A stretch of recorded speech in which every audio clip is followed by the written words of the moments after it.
Chapter 522. Electricity flickered and instantly filled his brain. Such a scene stirred Luo Nan's mind. He wanted to defend, but he didn't know where to start. His body went stiff by instinct. He only let out a sigh of relief when he discovered that the electricity did not penetrate the material plane. But a problem followed. The external neuron. What the hell was going on? Hey, don't let your imagination run wild. Don't scare people. Brother Octopus slapped Luo Nan on the shoulder. Luo Nan's brain waves fluctuated violently from 2 seconds ago. It nearly made Brother Octopus believe that the drug ingredients had accidentally injured some of his nerves. He broke into a cold sweat on the spot.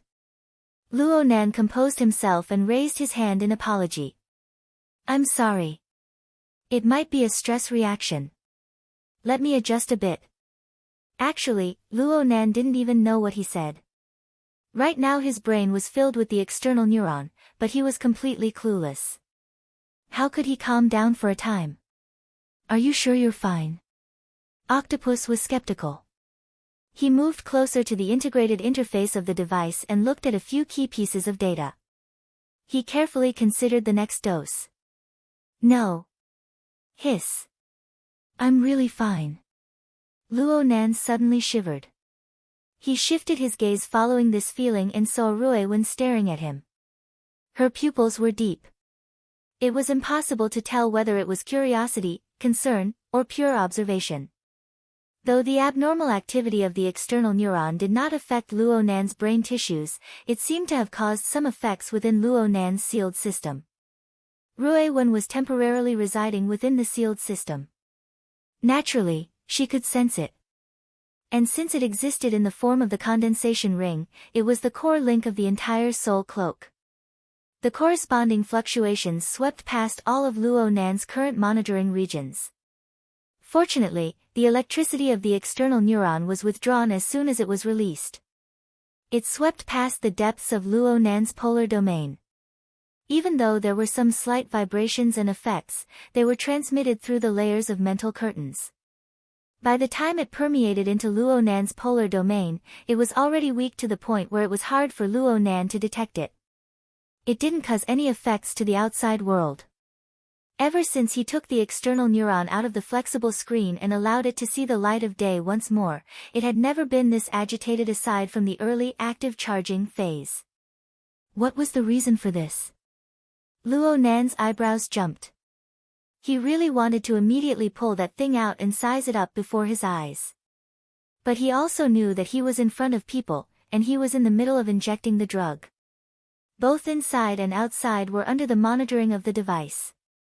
It wasn't a good time to investigate in detail. After thinking about it for a while, he forced his eyes shut. However, the drowsiness had long been crushed by the medicine. Under his slightly trembling eyelids, it was even more difficult for him to calm down. Left with no other choice, he could only silently recite the 16 words of "My Heart's a Prison" and combine it with the internal training technique taught by Gym Master Shio to forcefully calm his emotions and enter a meditative state. The cultivation during this period of time was still useful. About a minute later, he gradually calmed down and entered a semi-meditative state. The external neuron didn't go haywire again. Just like most of the time, it fell into a long period of standby. Time passed quickly. When Luo Nan opened his eyes again, he was woken up by Octopus's slap. In reality, Octopus's palm was still 10 centimeters away from his shoulder when Luo Nan raised his eyes. This gave Octopus a fright. How did you sleep? I didn't sleep. Luo Nan spoke the truth. He was in a semi-meditative state, but his perception of the outside world remained sharp. He stared extremely closely at the vast surroundings that were covered by the soul cloak. Instead, he ignored the area around his body, whether intentionally or unintentionally. He indirectly ignored the meaning of himself. It was as if he was dreaming a wanton flowing dream.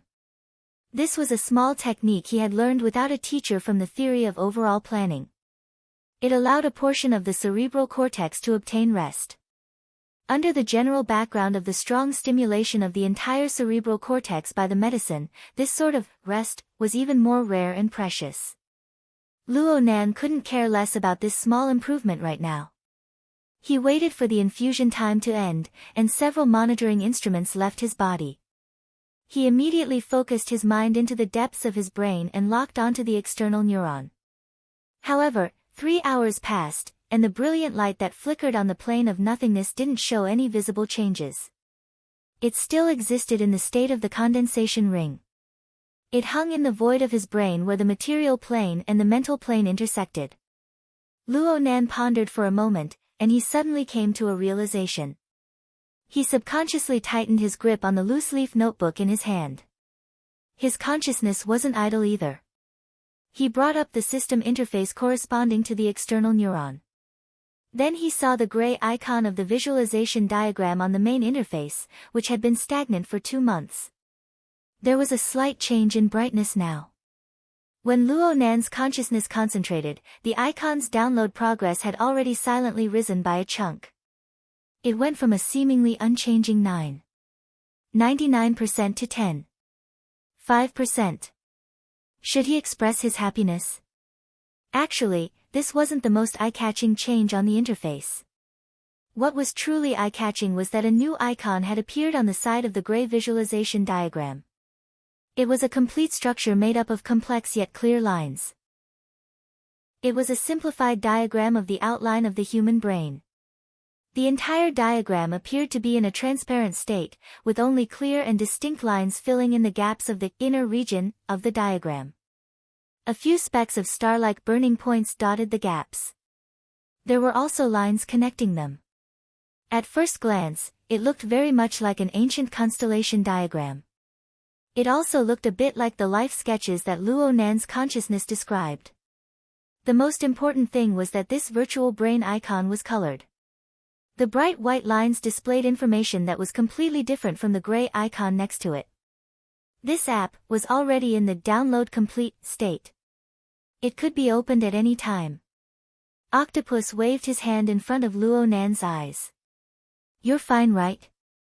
Get up and walk a few steps." Luo Nan shook his head. He didn't say anything and closed his eyes again. He didn't care about anything else. He just poured his thoughts into the virtual brain icon. The interface opened in an instant. In an instant, the scene of deep space filled his senses. Since it was on the mental plane, the feeling was more intense than any special effects blockbuster. It had already reached or even surpassed the effects of virtual reality. Luo Nan felt as if he had instantly fallen into the empty outer space. The specks of starlight dotted the extreme distance, further fueling his feeling of nothingness and weightlessness. This feeling wasn't bad, but the warning pop-up window hurt the atmosphere. Especially in a situation where he couldn't understand it at all. A translucent panel suddenly appeared in front of him. Complex yet orderly words appeared on the panel. It was called words because it clearly had the special structural rules of hieroglyphics. Moreover, the rules were strict. It clearly possessed some sort of writing standard. But Luo Nan didn't recognize a single word of the rules, and the standards. At best, he had a few guesses about some of the structures. He was a bit familiar. For example, the only options on the panel were probably confirm, agree, or continue, and the like. Luo Nan stared blankly at this panel for a few seconds. Countless seemingly reasonable yet absurd thoughts flashed through his mind. His thoughts subconsciously touched it again, and the panel immediately disappeared. His point of view also changed. A virtual brain icon similar to the app icon appeared in the starry sky. Under the contrast of the scenery in outer space, the virtual brain's first impression was that it was a half-transparent planet. The star map that included it had become much more complicated, too. There seemed to be some indescribable mysteries hidden in it. This virtual brain planet rotated noiselessly in deep space. As it rotated, Luo Nan saw a satellite orbiting it. It wasn't a satellite. At least it didn't look like one. It should be a spaceship in outer space. Its volume was about a tenth the size of the virtual brain. Its overall lines appeared very slender and graceful. It had a pleasing design. It was like a high-level spaceship that could roam in outer space. Luo Nan wasn't a military enthusiast, but he knew that only the Earth's aerospace forces could equip a spaceship like this. Only super-rich people who liked to roam in outer space would purchase one. Why did this toy suddenly appear? It couldn't be a spaceship design game, right? Another orbiting satellite appeared before he could finish his thought. Ah. Luo Nan looked at the pitch-black exoskeleton armor and turned around. Let's not talk about its design. Just by looking at its volume, it was only slightly smaller than a spaceship in the entire interface. It felt supermassive. It gave off an awkward feeling of discordant proportions. Only now did he suddenly realize something. Don't say that it was discordant. In the end, this was just an app. It was some sort of UI interface. Perhaps this app was similar to the observation platform on Gear's side. It was also a control center. Logically speaking, it controlled two resources. One was the exoskeleton, and the other was the spaceship in outer space. What the hell? Luo Nan had never seen this sort of exoskeleton armor before. He had never seen this sort of spaceship either. There was absolutely no such thing in his surroundings.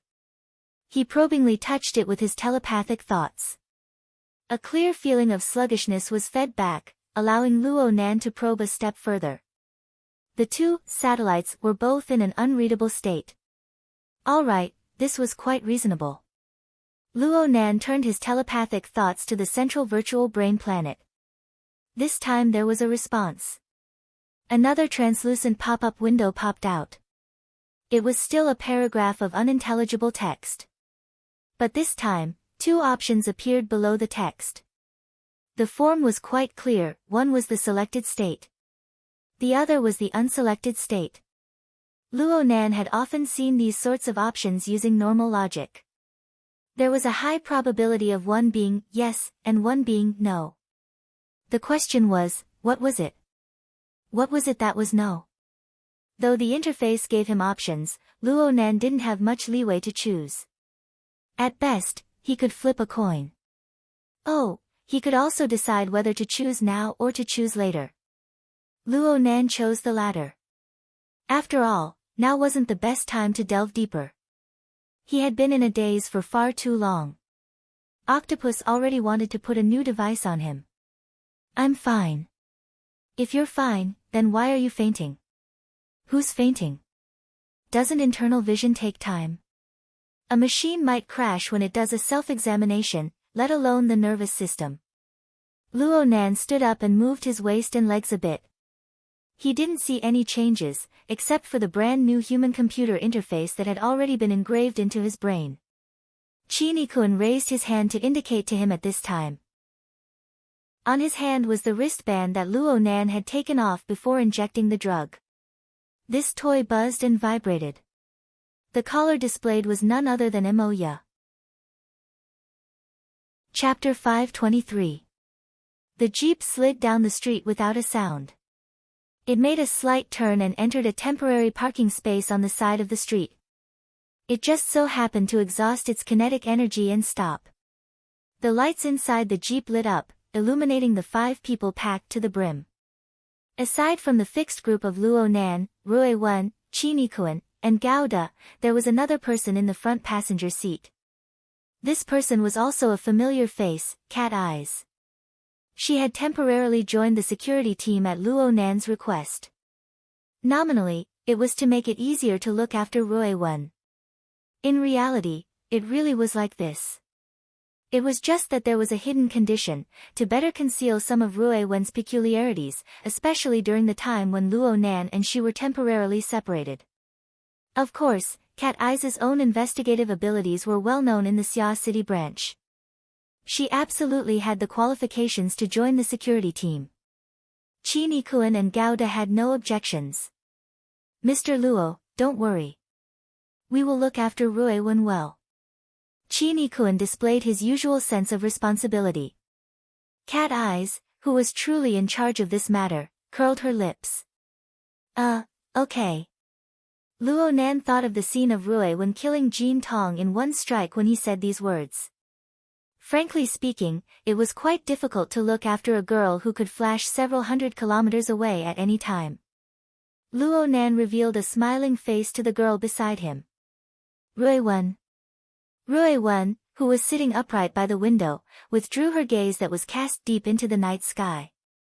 She looked back, her gaze clear, quiet, and silent. It had already been 24 hours since last night, and she had spoken no more than 5 sentences. She felt that she was even more reticent than she was in the underground fighting arena. Luo Nan didn't mind.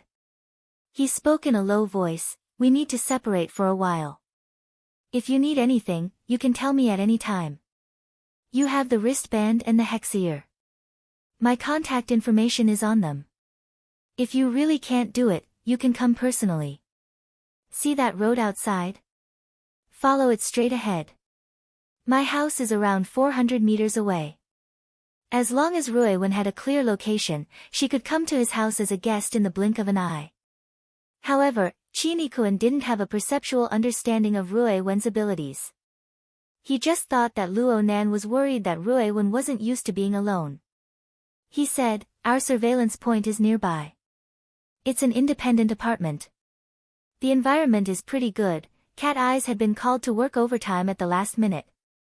She still had a belly full of resentment right now. She couldn't help but mock and ridicule in her words. "I see that Rui Wen is quite easy." Luo Nan glared at her, but in the end he didn't retort. Luo Nan closed the car door with a slight bang and walked into the community. Just as he said to Rui Wen, he would reach home in a few hundred meters. In the past, it was a place to rest and relax. In order to maintain this most precious function in the future, he now had to face challenges. Luo Nan exercised his facial muscles a bit and permeated his soul strength into the hexear. He opened a document within the cloud storage space. This was the magic weapon that Luo Nan used to fool his family. He discovered that Imoya had already sensed some inklings in the afternoon, so he specifically asked He Yueyin to help him make it. Officer He's move was indeed extraordinary. There were approximately a dozen or so pages of relevant documents. 4 plans were listed for Luo Nan to choose from. Each plan was detailed and thorough. Even the steps and the corresponding explanations were listed. It was precisely because of this proposal document that Luo Nan's wishful thinking stopped. Otherwise, he really would have dared to directly bring Rui Wen back home. No matter how the situation developed, perhaps there would be no leeway to turn things around. Luo Nan had already read through the proposal in detail many times. He had made a preliminary choice. However, He Yueyin bluntly stated at the beginning of the proposal, "No proposal is perfect. If you want to convince and hide it from these 2 elders who already have their own views, then it will be a test of your ability to adapt to the situation." The problem was that adaptability had never been Luo Nan's strong suit. Luo Nan sighed. He confirmed that the document in the cloud was kept open from beginning to end. He thought for a bit and opened a group chat window. He chose to share the view and typed a line of words inside, "If there's any unexpected situation, you guys help me handle it." Cat Eyes was the first to reply, "It's rare to have such self-awareness. Things need to be done in the front. Otherwise, people will have to clean up after you." "Then what are you cleaning up in the front?" The veteran train driver's bamboo pole spirit appeared in a flash. He pulled out a string of 666,666. It could be said that practically everyone in this friend group exploded. Relax, relax. Take deep breaths. Clench your teeth. Shrink your anus and lift your hips. After a long string of messages, someone finally broke the group. "Don't forget to start with 3 years, Cat Eyes." Luo Nan walked into the courtyard of his home under the noisy background of the friend group. The AI housekeeper detected his existence through a sensor and timely said, "Luo Nan, after 38 hours, welcome home." Luo Nan's eyelids twitched. They just changed it. Who used this setting? Ding dong. Our philanthropist is back. Moya greeted him from the living room as Luo Nan entered the house to change his shoes. The outside of the house was freezing cold, but the inside of the house was as warm as spring. Moya dressed very casually at home. She wore a loose striped casual outfit, and then she played with the style of not wearing anything underneath. Her snow-white long legs were practically completely exposed. She lay on the sofa with her long legs resting on the armrest of the sofa. She even used a knife to cut apples and sent them piece by piece into her mouth. She looked quite carefree. Oh, the welfare. Boss Luo, I remember that your sister is still single right now. Do you mind if I join the group of pursuers? A notification popped up in the group. Bamboo pole has been muted by Administrator Luo Nan for 1 minute. Luo Nan's gaze turned to the bottom of the sofa after completing the operation. He looked at Mo Peng, who had a bitter expression on his face as he supported himself with a tablet. It was clear that this little fatty had no choice but to succumb to his sister's tyrannical power. He was almost at his limit right now. Not only was he drenched in sweat, but his butt was almost over the sofa. Then Moya kicked him down without a trace of politeness. Oh, my God. Keep going. You dared to sell my private photos. Why don't you go to heaven? Mo Peng lay on the carpet like a pig looking for death. He wouldn't budge no matter what. He even bickered with his sister. That's not selling. That's just gifting. Then there's reciprocation. This is how friendships develop. Luo Nan, you be the judge. I've already stressed it 100 times. That's a girl, a girl, a girl. Moya still won't let it go. Speaking of which, what are you afraid of? Ha ha ha ha, this little fatty is quite cute. Yingying, do you want him? Bamboo pole was muted by Administrator Zhang Yingying for 10 minutes. Luo Nan's nerves had been stretched taut like a bow, but now he had to loosen up. Plus, he didn't have to face his aunt and uncle right away. This made him feel a bit relaxed. Luo Nan sat on the sofa and let out a breath. He asked despite knowing the answer, where's aunt and the others? Moya finished eating the apple and threw the core into the trash can. She played with the fruit knife in her hand. She responded lazily, they're in the study upstairs. They're having a board of directors meeting right now. They'll have a staff meeting after they've decided on a plan. Mo Peng secretly crawled a bit further away. He pulled some distance from Moya and used Luo Nan as a shield. Only then did he struggle to get up. He panted as he leaned against Luo Nan's side and asked, I say, I heard that your love exploded. In order to take care of a street kid, you accompanied him to the orphanage for an entire night? Yeah, I never saw it before. Speaking of which, is it a boy or a girl? You don't have any ideas, right? Yeah, we want to know too. A group of friends randomly entered the group. Luo Nan rolled his eyes. Fortunately, he didn't need to exhaust his brain power for this sort of senseless matter. He knew that the two elders had already come downstairs after hearing the AI housekeeper's report. His aunt's voice came from the staircase in the next moment. How come you're back so late? It was the same sort of concern that seemed normal, but Luo Nan raised his spirits. He told his first lie of the night in earnest, I finished helping that child with the procedures, and then I invited a few helper friends to a meal. The two elders walked into the living room as they spoke and sat on the sofa. The semicircular sofa layout just happened to accommodate a family of 5. The atmosphere of a family meeting was immediately present. As the head of the family, Mo Haiheng gave Luo Nan a few words of advice. The state of emergency hasn't been lifted yet. Don't take it lightly.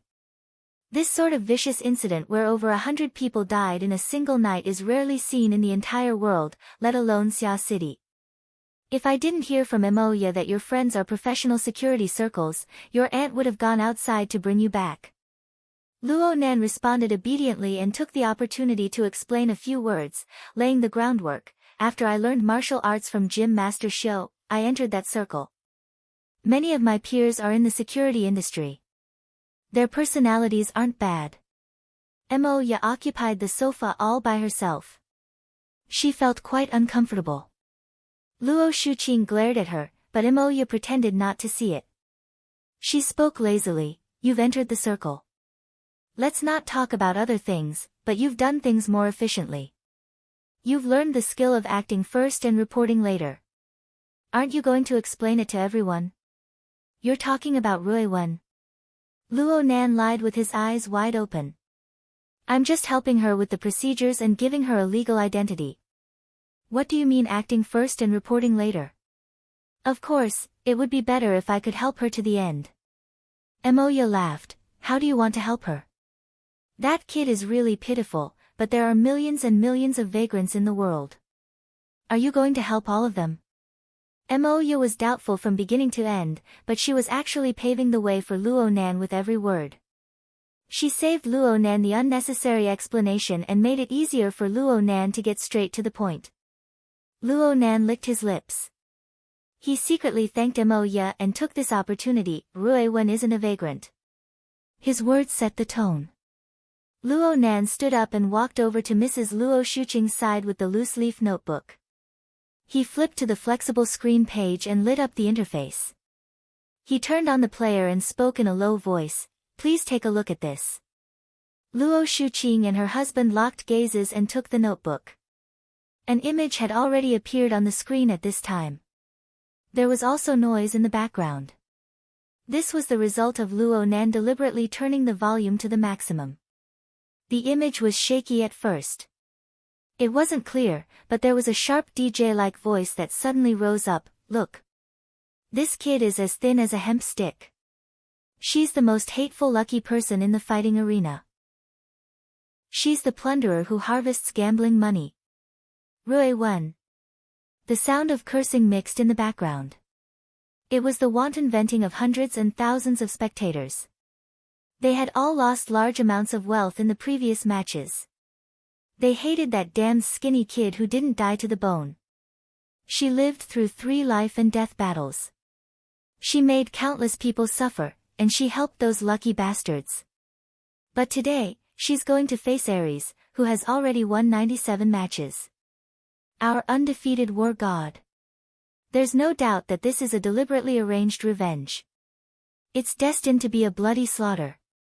Let's cheer, let's celebrate, and embrace the archetype of death. Luo Nan's voice cut in faintly amidst the tsunami-like cheers. This is the brother who has always been protecting her. Chapter 524. Mo Peng was the first to run over, attracted by the sound. Emoya, who was lying on the sofa, perked up her ears. She was especially surprised that Luo Nan would actually take out this sort of thing, especially when the vulgar language erupted from the video. She blinked her eyes, got down on her bare feet, moved to her mother's side, and stuck her head out to watch. K me. Mo Peng cried out involuntarily at this very moment. His body unconsciously leaned back, because he saw the scene of Ruiwen being kicked off the stage by her older brother, Ares, in the fighting arena. But soon, he couldn't even make a sound. He was stupefied on the spot amidst the sounds of bones being deliberately collected and the cheers of a tsunami.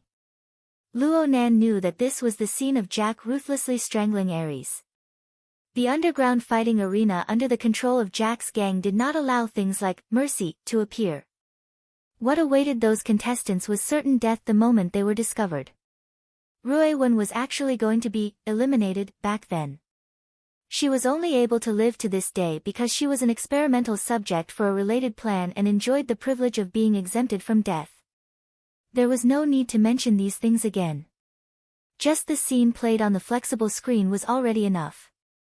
The video Luo Nan took out was the video he found after the Xia City branch eliminated Jack and dealt with the information related to Jack's gang.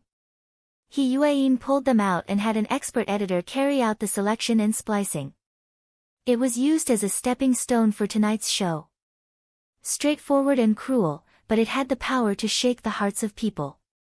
The video purposefully selected the scenes of Ruiwen's early life and death battles. It avoided the scenes of her neatly killing her opponent later on. It successfully created the image of a weak, pitiful, yet tenacious and unyielding lone chick. Mo Peng was the first to fall into the trap. His facial features unconsciously wrinkled together and his eyes squinted. He couldn't stand the blood, but he couldn't shift his gaze away. He grimaced as he watched. Especially when he saw Rui Wen struggling to get up after being knocked to the ground again and again, while the audience below the stage cheered crazily and cruelly. He just felt that the bottom line of humanity had been completely broken through. This is 2F** King excessive. No one responded to him. Instead, Emoya used her keen ears to discern even more information from the clamorous cheers. For example, the flat-chested witch and the like.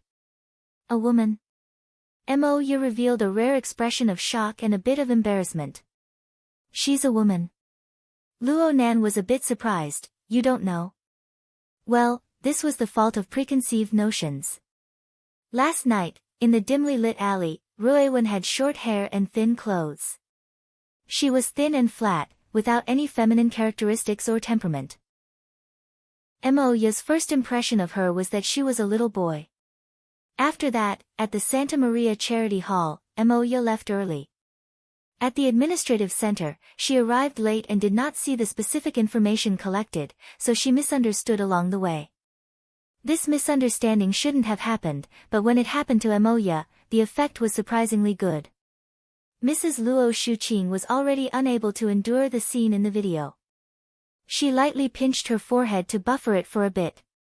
She heard the conversation between Emoya and Luo Nan and couldn't help but shudder. A girl? How old are you? I'm really not too clear. After all, I'm an orphan. Luo Nan spoke the truth. The Xia City branch didn't find any original records of Rui Wen's time in the laboratory, but from what they could tell from her initial data in the underground fighting arena, she was as thin and weak as a 6 or 7-year-old child when she first arrived. It was only because of 3 years of continuous training and the effects of drugs that she grew into her current appearance. It was also because of this abnormal growth that her age became hard to decipher. Initial estimates indicated that she was very likely 13 or 14 years old. But looking at it from an extreme perspective, there was also a chance that she was 8 or 9 years old. Luo Nan didn't speak on this topic. He just said, I've heard that the reason for her current situation is due to her underdevelopment. There's also the damage caused by the drug ingredients. But the doctor says that if she keeps up with nutrition, she can still develop a second time. The more he said this, the more sympathy he aroused. Yueyin had hired an expert editor with a high salary. It was really worth the money. Not only did his work clearly describe Rui Wen's experience, it also incorporated the extremely insulting remarks of the unscrupulous audience and the cruel words of life and death at every turn. Luo Shuqing was already angry when faced with these scenes, these lawless thugs. Are they in Xia City? The police and of course the SCA aren't doing anything good to allow this place to continue to operate. The innocent uncle didn't refute, but his gaze turned away from the video. He seemed to be deep in thought. Luo Nan saw that the time was about right. He gently took the notebook back from his aunt to avoid excessively agitating his family. But there were some words that needed to be said. Right now this underground fighting arena has already been destroyed. But there's a bit of a problem with the measures taken to deal with the aftermath. So much so that a child like Rui Wen has to wander the streets. I feel that since I've run into her, I should help her out. With the video as a basis, whatever Luo Nan said right now had a sort of natural justice to it. Mo Peng had already subconsciously nodded his head. Fine, this person's opinion could be ignored. Luo Nan shot a glance at Emoya. With his understanding of Emoya and Yueyin and the analysis of the others, this older sister of his should have already given these two elders a heads up, correcting their mental expectations. Sure enough, Uncle expressed very calmly, you're right. It's fine if you don't know. But since you've run into it, you can't ignore it. But doing charity isn't a simple task. How do you want to do it? They're on the right track. Luo Nan took a deep breath and followed the instructions on the document. He organized his words a bit and spoke softly. I've discussed this child with Brother Chin and a few other friends. Recently, the Department of Civil Affairs has organized a Family Recognition Society activity for a few welfare homes that adopt vagrant orphans in the West. The main goal is to form a pair of helpers, to help the orphans come into contact with normal families and society. We feel that this activity is pretty good, so we're mainly going through the procedures today. We're going to transfer Rue Wen's relationship to the Orchid Town Welfare Home in the Forest Wall District. We know the director of this welfare home. He's a pretty good person, and he's a big shot designer. Family Recognition Society. Moya had already finished searching on her wristband. She shot a glance at Luo Nan before speaking. It's already been going on for quite a few years. It seems like the government is backing it up. Yes, we've also considered this. And there's also worker Zhai. He just so happens to be in Orchid Town and he's adopted a child. I've seen him before. Mrs. Luo Shuqing had a pensive look. Worker Zhai, is he the one who helped you with your physics lessons? I remember that he works at the Crossover Electronic City, right?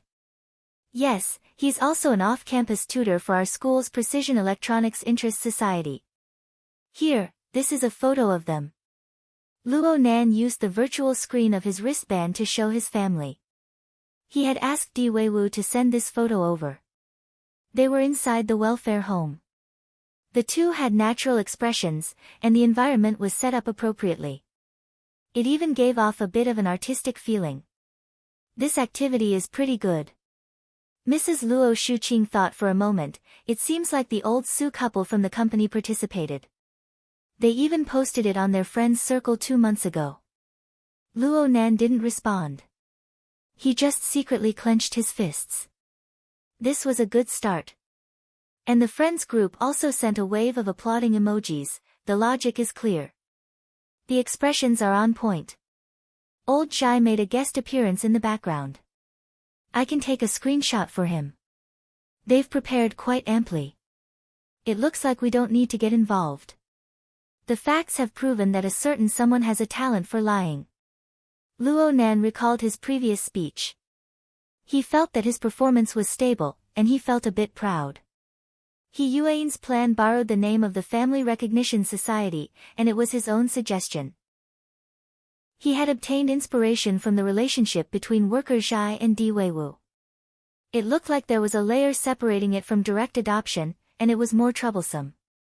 But after the relationship was confirmed, there was a buffer period of observation. It gave both sides a period of adaptation, and there was also the support of society. It was convenient to make a two-way choice, and it should be easier for the elders to accept it psychologically. Moreover, with Rue Wen's current situation, living at home for a long time would undoubtedly bring disaster to the family. This was the most realistic consideration. Nan Nan has thought things through very thoroughly. Luo Shuqing praised him sincerely. Being able to say this proved that she didn't reject this plan. Mo Haihang followed up with his evaluation. What's even more rare is that you're able to walk the path. You're not just going through the motions. Luo Nan was a bit embarrassed. He hurriedly spoke the truth. A friend helped me with the details. He said that it's better this way. Mo Haihang and Luo Shuqing locked gazes and said, this child's life is pitiful. Anyone who encounters her will want to extend a helping hand. We'll definitely help if we can. Since you've already walked the path, we'll make contact with the welfare home tomorrow and understand the situation. I still need to discuss the specifics with your aunt. It's getting late. You've been running around outside all day. Go to sleep first. Huh? That's it? Luo Nan was startled. Bamboo Pole reacted the fastest in the group. I'm afraid it's not that simple. The adoption is a small matter. Right now, the focus is on you. Papercut agreed, yeah. Maybe they don't want other children to know sensitive information. I think the test will come later. Luo Nan nodded imperceptibly and looked at Moya. This older sister of his simply stretched her waist. She strode her long legs and went upstairs. Then you guys discuss it. I still have work tomorrow. I'm going to sleep first. If I have time later, I'll go take a look at the welfare home. Lawn Town, right? Send me the address later. Mo Peng moved closer to the side. He wanted to say something, but his mother glared at him. Go to sleep, everyone. Don't you have school tomorrow? That's hard to say. If the emergency situation continues, then maybe classes will be suspended. Let's go back to the house. Mo Peng shrugged his shoulders and pulled Luo Nan upstairs with him. At the same time, he spoke in a low voice, I support you. Beautifully done. Luo Nan smiled at him. If his family had voted for him, then he would have already won by now. Of course, this wasn't the truth, but it more or less explained a kind of momentum. The two went upstairs and returned to their respective rooms. Luo Nan changed into home clothes, but he didn't wash up. This was because he knew that tonight's test had yet to end. Sure enough, the sound of knocking came from the door not long after. He took a deep breath and went forward to open the door. His uncle, Mo Haihang, stood outside by himself. Is it convenient? I want to understand a bit more about this matter. Luo Nan nodded and invited Mo Haihang in. Mo Haihang sat on a chair in front of the desk, while Luo Nan sat on the bed. The room was a bit silent in the beginning, but Mo Haihang soon broke everything. You've seen Rui Wen's fight? I've seen it. Live?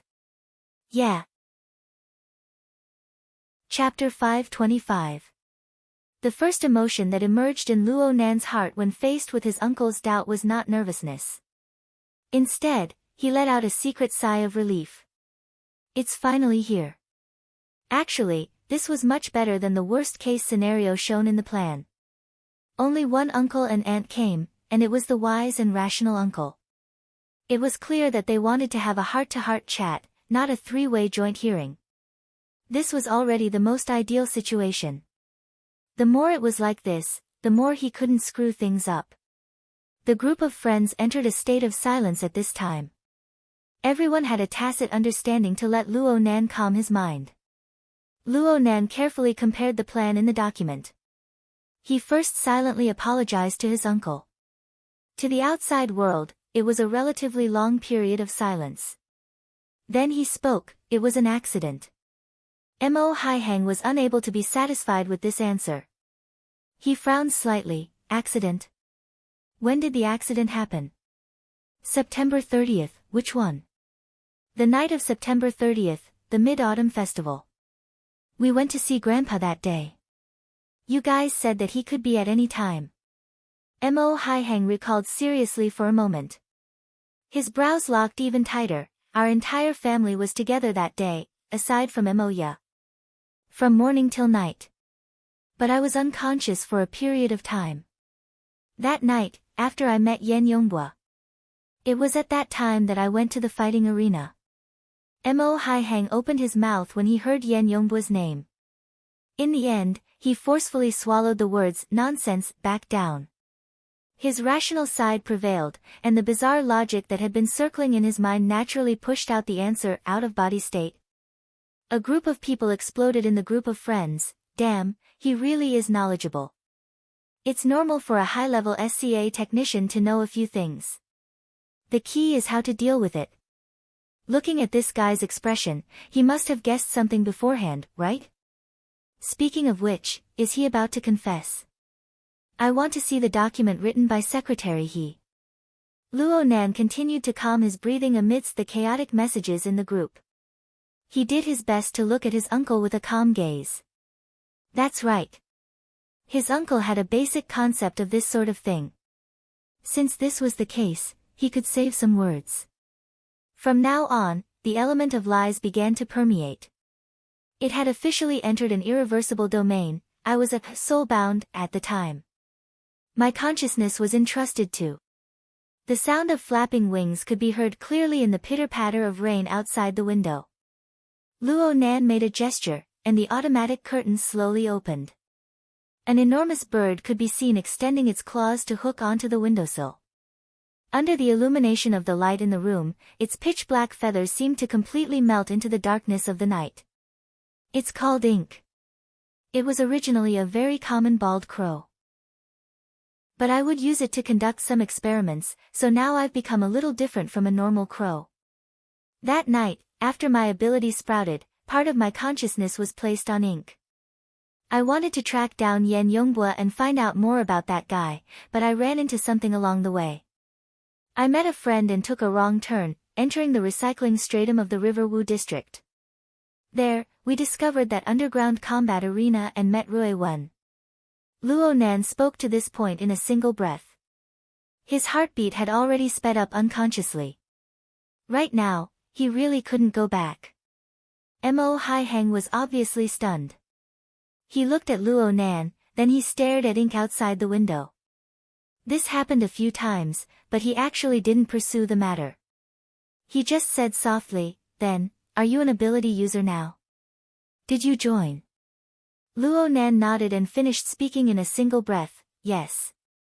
After I sent my soul to ink, I helped my friend destroy that underground combat arena. And that friend was a member of the Xia City branch. Also, there were members of the branch in the hospital where I stayed that day. Over and over again, they recruited me into the society. Last week, I officially awakened. My abilities are soul attachment and precise perception." "You've awakened?" Mo Hai Heng subconsciously confirmed once more. His absent-minded state was quite obvious. Luo Nan just went, "Yep." Red Fox, who had been rather quiet all this time, suddenly roasted in his friend group, "Official awakening. This is the most disgusting joke I've ever heard." Zhang Yingying also chimed in, "Sure enough, secretaries are all black-hearted and black-handed. This document is quite lacking in sincerity." For this group of people to speak like this, it proved that the current situation hadn't gone astray. Sure enough, Luo Nan's uncle had done some mental preparation. He accepted Luo Nan's words in a dazed but smooth state. Several seconds later, he asked, "What happened to you? How did you feel at the Xia City branch?" Luo Nan didn't know what his uncle had left unsaid. He could only respond step by step, "The people there are quite nice. Everyone treats me quite well." Mo Hai Heng thought of another young man who was quite close to Luo Nan. Xue Lei. Is he also a member of the branch? Yeah. But he joined the society later than me. I was the one who recruited him into the society. Gym Master Xiao approved of it. Really? If that's the case, then of course it's great. Mo Hai Heng suddenly laughed. He had many more questions that he wanted to ask in depth.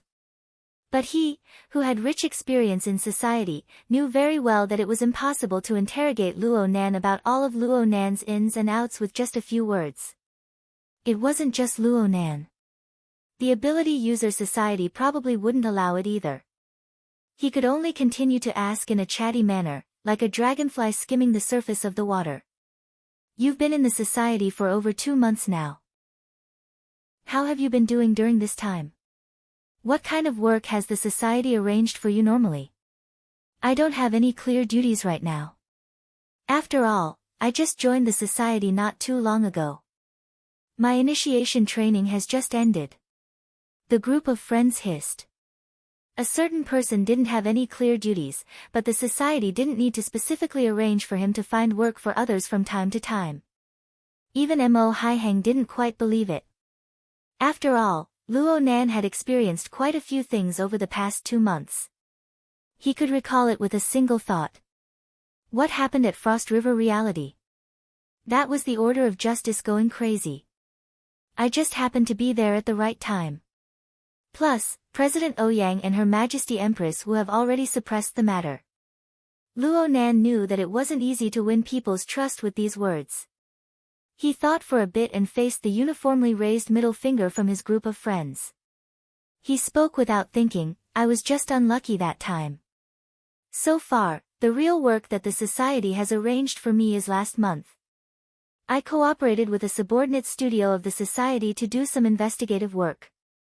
It mainly involved the infiltration of mutants into Xia City." Infiltration of mutants? Cough. Right now, my work is already done.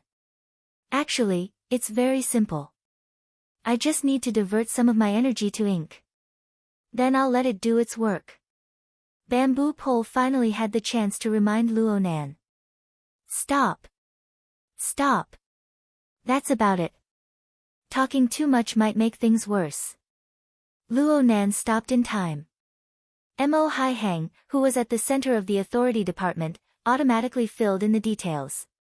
If it's the infiltration of mutants. Is it the one that Trigate Security filed a case last month? Luo Nan felt it was a bit strange. They filed a case. But there's been no news from the government. This involves far too much sensitive information. Revealing it to the public will only cause chaos. Speaking up to this point, Mo Hai Hang had already formed a closed loop with Luo Nan's confession. The specific time, location, reason, and development were all present. Now, even concrete examples were listed out. Just the logical chain alone already had a relatively trustworthy skeleton. All that was left was the various details. But what was the point of mulling over these things? And so, Mo Hai Hang asked a few more questions about the changes in Luo Nan's daily life. Then, he stopped this round of heart-to-heart conversation. What do you want to do now? Let's continue like this for now. It's not bad. Luo Nan spoke vaguely and looked over impatiently. Should I tell Aunt about these things? Mo Hai Hang was a bit startled, then he laughed bitterly. Let me think about it. You two, father and son, seem like you were born to give me problems. Luo Nan was startled by the sudden mention of that person. Then he saw Mo Hai Hang get up to leave. That's it. Just a few superficial questions like dragonflies skimming the surface of the water were enough to get through. Luo Nan was a bit stupefied. He stood up instinctively. Uncle. Mo Hai Hang really did walk out. He only turned around and warned Luo Nan when he opened the door, the Ability User Society is a large vat of dye. Their reputation in Xia City is pretty good, but you need to pay attention. Don't stray from the path. Luo Nan could only nod in agreement. He watched Mo Hai Hang walk out and close the door. But then he sensed that Mo Hai Hang didn't return to his room. Instead, he went to the study. There, he pondered in a daze. In the group chat, Papercut was baffled. That's it? That can't be right. Bamboo Pole expressed, how could it be that easy to fool them? Since they're people from the SCA, a series of confirmations will certainly be unavoidable in the next few days. But it's most convenient for a secretary to clean up their mess. We don't need to worry about it. Then let's disperse. Disperse. Thank you, everyone. Luo Nan expressed his thanks in the group chat, then he closed the shared perspective. He lay on his bed, closed his eyes, and recalled his previous words to see if there were any slip-ups. Nearly 90% of Luo Nan's words were true. It was just that he had been sloppy in certain key aspects of nature, confusing up a few timelines. Though Mo Hai Hang grasped far more information resources than ordinary people, he wasn't a member of the inner world. It was like learning a foreign language for the first time. He could understand the meaning, but the color of emotion, the degree of seriousness, and so on were hard to grasp. This gave Luo Nan the opportunity to speak vaguely. Truly. I brought this upon myself. Not even half an hour had passed since he returned home, but Luo Nan was physically and mentally exhausted. He wasn't this tired even when he ambushed and killed Jin Tong. Luo Nan was at a loss for a long time whether or not he should tell part of the truth to his elders. But Yuan told him, let's not talk about Uncle Mo Hai Hang's work resources in the SCA. Just consider the careers of Luo Nan's grandfather, father, and mother in the wilderness back in the day, as well as related sensitive matters. This determined the essential difference between his family's elders and those ignorant ordinary people. It was impossible to hide it. It was just a matter of how to express it. Actually, according to Yuan's intentions, it was better to make a decision when it was necessary. Since things had already reached this stage, it was better to tell them everything and then immediately take measures to firmly protect his family. Of course, This was a fortress of safety established at the cost of completely destroying the normal lives of Luo Nan's family. And even He Yuan found it hard to guarantee that their family would truly be worry-free from then on. After all, it was impossible for the Xia City branch's strength to cooperate with the allies of Xia City's military and political departments, who didn't have a firm stance. In the end, Luo Nan chose to tell them part of the truth in order to ease the anxiety in the hearts of his two elders. Since he had set this goal, he had to hide all the information of pressure, danger, and the like. But he had to take responsibility for what he hid. It didn't matter if it was in his family or in the vast world. Otherwise, he would just be an idiot who avoided reality and harmed his loved ones. Luo Nan felt that he wasn't smart enough, but an idiot. Chapter 526. A few days after injecting the drug, Luo Nan had already said goodbye to sleep. He had a sleepless night, and the only person in the family who could sleep at night without any worries was probably that kid, Mo Peng. However, the morning of the second day felt just like last night's conversation. It passed by like a dragonfly skimming the surface of the water. Before this, Luo Nan had even run out to do his morning exercises according to his living habits. He had been separated from Rui Wen for an entire night in passing. When he returned home with a body full of sweat, he simply thought that time had turned back to several days ago. Luo Nan had a general idea of the reason. His uncle had pondered for over an hour in the study last night, and the information he told his aunt went through a layer of filtering. His uncle didn't conceal the matter of Luo Nan joining the Xia City branch. It was just that from his mouth, the Xia City branch had become a social society, something similar to a brotherhood. Through this analogy, the inner world, which was extremely complex, had become a relatively closed social circle. The corresponding activities were explained as research into superpowers. Could this sort of explanation be described as, the older the ginger, the spicier? Luo Nan sat in front of the dining table, chewing on a piece of beef in his mouth, but it was tasteless. He felt that it was a bit absurd. The enormous flow of information had been passed around like this, layer by layer, and finally turned into a completely warped answer. Every time the flow was intercepted, the corresponding pressure had to be shouldered by the interceptor. Luo Nan was aware of this, his uncle was aware of this, but would his aunt really believe it? There was also Mo Ya. It must be said that Mo Ya was the one who understood Luo Nan's ins and outs the most out of everyone in the family. She should be the one with the greatest doubts. But ever since they formed a bit of tacit understanding in the administrative center, it seemed that she really wasn't interested at all. How was that possible? Luo Nan stuffed the food into his stomach with great difficulty, but he didn't want to stay at home for long. He hurriedly washed his face and rinsed his mouth before saying, "I'm going to school." "I'm going too." In the end, Mo Peng didn't get to wait for the suspension notice. His spirit, energy, and soul were completely dispirited.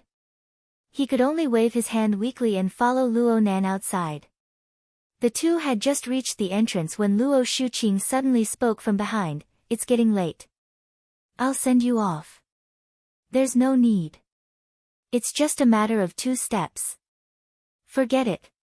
Pretend I didn't say anything." Mo Peng rolled his eyes and left without looking back. The fact that his own son couldn't compare to his nephew was a sad thing that he had already realized long ago when he was wearing diapers.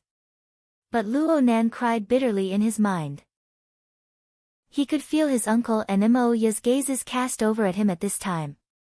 Not being able to travel with Rui Wen, Chinikuan, and the others was a small matter. What was important was how to deal with his aunt. He couldn't reject her. He might have been able to in the past, but he definitely couldn't during this sensitive period. He could only turn around and obediently reply, "Oh, thank you, Auntie." Luo Nan responded excessively courteously. Luo Nan immediately opened up his friend group of staff officers. He used his telepathic thoughts to guide and leave a message asking for help, emergency. Perhaps it was because the atmosphere from last night had not dissipated, and it was just in time for dinner. The group was very lively. Zhang Yingying exclaimed, "Is your house in hell mode? You've passed one level after another. In this kind of environment, you should be thankful that you haven't been raised into a weakling. Cat Eyes of the security team flew over and said, I think he's quite popular. Bamboo Pole followed closely behind. You've tried it. Hey, why is there another person in the group? Crow. This is great. We have a fox, a crow, an octopus, and a cat. It's enough to make a fairy tale. Octopus sent a yawning emoji. Newcomer, hurry up and send me a red packet to refresh yourself. Oh right, who's Crow? Huh, newcomer. Isn't this Boss Luo's friend group? Boss Luo, give me an introduction. The answer in Luo Nan's mind had just become clear when Crag burst probingly asked, Rui Wen? Huh? Cat Eyes sent a photo of her and Rui Wen at this time. The two's faces were pressed together. One was smiling brilliantly, while the other was looking at the camera with indifference and indifference. Under the illumination of the lights in the room, one was charming and tender, while the other had a personality. I'm a bit free tonight, so I pulled the little girl up. Look, she'll be really pretty if she tidies up her hair. Cool androgynous styles are the most popular right now. I'll take Rui Wen to go shopping when I have nothing else to do. Yingying, do you want to go? Welcome newcomer. I want to go. I want to go. Zhang Yingying sprinkled flowers and applauded, bringing forth a wave. The atmosphere was very enthusiastic. Perhaps it was because of Cat Eye's urging, but Rui Wen actually used the name Crow to send an emoji. It was the first emoji in the emoji pack, smile. Compared to the indifference in the photo, there was an even greater contrast in cuteness. Bamboo Pole, this nouveau riche who often fished for extra money, immediately sprinkled a rain of money. The more beautiful women the better. The deeper the relationship, the better. Crow, I can't ask you out. Octopus was shocked. At least 3 years, hey. Cat Eyes gave him a middle finger. If you can live for 3 seconds, I'll give it to you. In reality, what Cat Eyes said was 100% the truth. But the problem was that they had gone off topic, okay? Luo Nan didn't have time to complain. He had already followed his aunt out and into the car. They entered an independent, sealed space. He saw that the other person didn't have any intention of taking the initiative to speak. He felt that it would be more refreshing to take the initiative to speak, Aunt, yesterday. Uncle brought it up with you. Mrs. Luo Shuqing started the car and set it to autopilot. She responded indifferently, our days can still go on. Clearly, Luo Nan's pronunciation was unclear. He had mixed up the words, brought up and left. However, his aunt's nitpicking was just an excuse. There would certainly be an even more amazing one in the back. Luo Nan just felt his hair stand on end. The group gradually calmed down from its previous clamor. Through Luo Nan's shared perspective, everyone's attention was focused. But a call came in at this time, and it was a direct request for a video call. Luo Nan swept a glance. It was Di Weiwu. He raised his head, and Luo Shuqing indicated that it was fine for him to just do his own thing. The video call connected, and nothing else could be seen. All he saw was the child's face that was a bit distorted from excitement. Then there was a piercing scream, Brother Nan. Brother Nan. Brother Nan. You're 2F** King Awesome. Huh. He succeeded. Godfather succeeded. Look at this. Look at this. The little fellow gently pinched a floating water droplet over as if he was presenting a treasure. He crushed it with force and even crushed it a few times. But when his fingers left the water droplet for a second or two, the water droplet condensed once more. It grew from small to large, and it was on the verge of falling. While Di Weiwu was reporting the good news, Papercut, who had been invisible all this time, set off fireworks in his friend group. He even learned from the tycoon Bamboo Pole and sprinkled a rain of red packets of money. He succeeded. He wasted 5 years and succeeded in a single day. Boss Luo is a genius. Not many people knew about Worker Zhai's matter. Most of the people in the group were stupefied. What's going on? Luo Nan didn't pay attention to how Papercut would explain this to the others. He was happy for Worker Zhai. Worker Zhai's face just so happened to appear on the virtual screen at this time. This man was over 40 years old, and his eyes seemed to be slightly red. He was clearly emotional. But even so, he was still more perceptive than Di Weiwu. He knew that this wasn't the time to chat when he saw Luo Nan's background. He grinned and said, "Weiwu, sorry to disturb you. I'll just say one more word. It's done. Plus, I've successfully activated the 3rd level of the Hexeer. I've crossed 2 checkpoints in 1 step. We'll talk about the specifics later." The first 3 of the 6 communication levels of the Hexeer were the radio, the television, and the computer. The first 2 levels passively received information, but the 3rd level evolved to the human-computer interaction stage. According to the standards of Xia City, Worker Zhai was a qualified awakened. In other words, not only did Worker Zhai successfully create a semi-permanent condensation ring, but he also borrowed this miraculous structure to increase the level of his soul strength and cross the checkpoint of awakening. For an ability user, this was absolutely a major event that would allow a carp to leap through the dragon's gate. Even though Luo Nan was currently plagued with troubles, he was still happy for Worker Zhai from the bottom of his heart. This is a great thing. Congratulations. Worker Zhai did his best to maintain a smile and a steady voice, but in the end, he just hoarsely said, "Thank you, Nanster." The call ended, but the clamor in the group of friends continued. According to what the group of people said, ability users like Worker Zhai, who had been stuck at the checkpoint of awakening for many years, would have their chances of awakening gradually decrease as they grew older. This was a huge problem that caused the non-awakened, who made up 90% of the group, to feel anxious and even despair. The success this time had evidence to observe. There were rules to follow. Writing a major thesis based on this was the bare minimum. It was even possible to establish a project. Luo Nan couldn't care less about the significance of this matter no matter how much the group raised it. He looked at his aunt in the first instance, thinking about how to combine his uncle's words and come up with a proper explanation. But Mrs. Luo Shuqing had a very calm appearance. "Is it Worker Zhai?" "Yeah. Today's matter, cough. It's a difficult problem that has troubled him for a long time. I had a flash of inspiration and came up with an idea. Then he experimented for a while and succeeded. That's why he came looking for me to report the good news." Luo Shuqing laughed but didn't say anything. She shifted her gaze forward, looking at the high-speed magnetic track that continued to extend out. This was bad. Mrs. Luo Shuqing was a senior HR employee who didn't show her emotions on her face in society. Every year, who knew how many elites brimming with confidence would sigh in the face of the past she guarded? But she was still very straightforward in front of her family. She said one thing as one and 2 things as 2.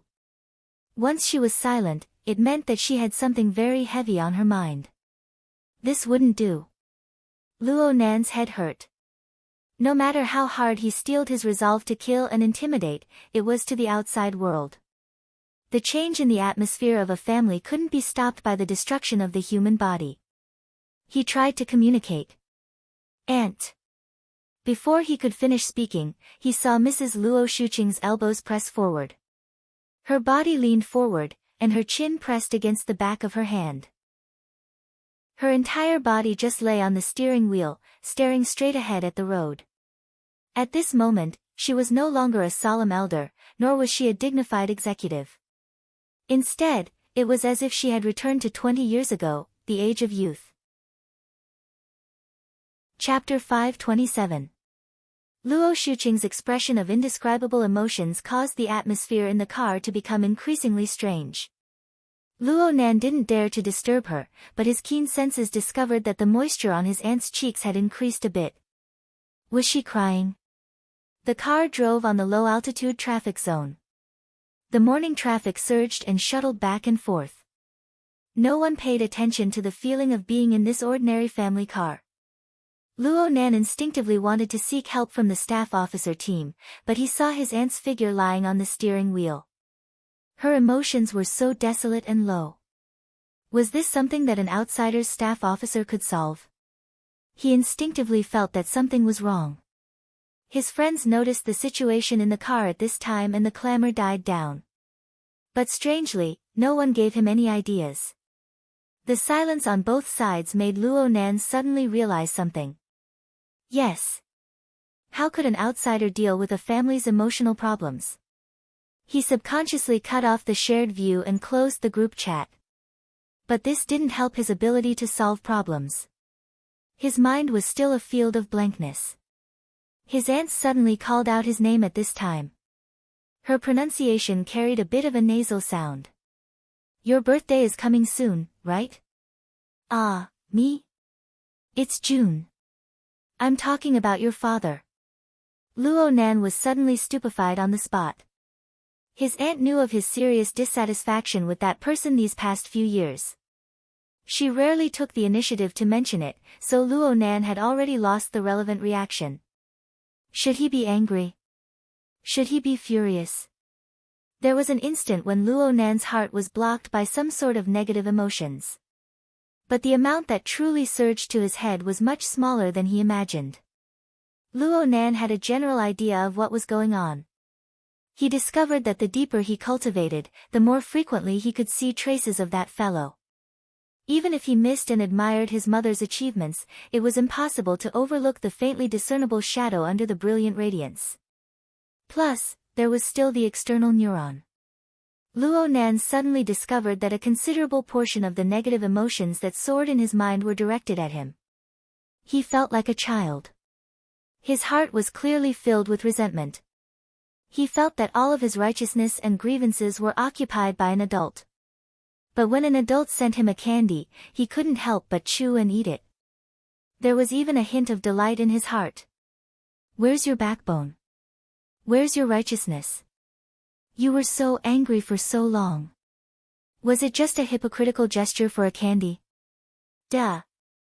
Luo Nan used his fist to heavily pound his thigh, but he forgot that the strength of his hand was no longer the same as before. The sound of his fist wasn't loud, but he felt as if his bones had gone limp from the shock. Looking at him like this, Luo Shuqing actually laughed. Her voice was still nasal, but there was a kind of pleasure of revenge. She finally turned her head. The rims of her eyes were slightly red, but her smile was pure and distant. It was probably because of her gaze.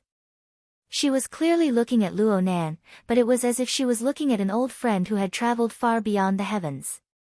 She didn't care what Luo Nan's mood was like. She minded her own business and continued to speak. It was probably this type of weather. Yes, it was snowing that day. The three of you have already returned to the city and are living in Blue Bay community. At that time, he was already in trouble. Luo Nan really wanted to loudly say, "Don't talk about that fellow's trivial matters." But there was an incorporeal power that sealed his mouth. He was actually able to analyze the components within. There was the guilt he felt towards his aunt, and there was also some sort of impulse from the bottom of his heart. Therefore, he only opened his mouth, but no sound came out. Only the occasional sound of a car horn could be heard within the soundproof interior of the car. Aside from this, there was only Luo Shuqing's flowing voice. "He came to my house that day to discuss your grandfather's case. Then I sent him back." Ha! At that time, it really was a gloomy and miserable fog. We didn't talk. I just laid on the steering wheel. I don't even know what I was thinking. He was just like you. He sat in the front passenger seat. He was lost in thought until someone called him. It was a young man. Of course, he was much older than the child just now. His surname seemed to be Luo as well. I just remember that he had a sobbing tone as he shouted, "Success! Success! Luo Zhongheng, you deserter! You trash! You trash! You really are a fucking genius." It was rare for Luo Shuqing to be able to imitate the details of that person's words to perfection. This included the curse words and the choking of his sobs. Luo Nan looked over stupidly. He looked at his aunt's eyes that were filled with a misty red glow. He looked at the corner of her lips that were slightly trembling, but she still revealed a smile. Your dad just smiled like that. I've completely forgotten what he said. But he just smiled. This is the first time I've seen him smile since he returned to the city. This is the first time.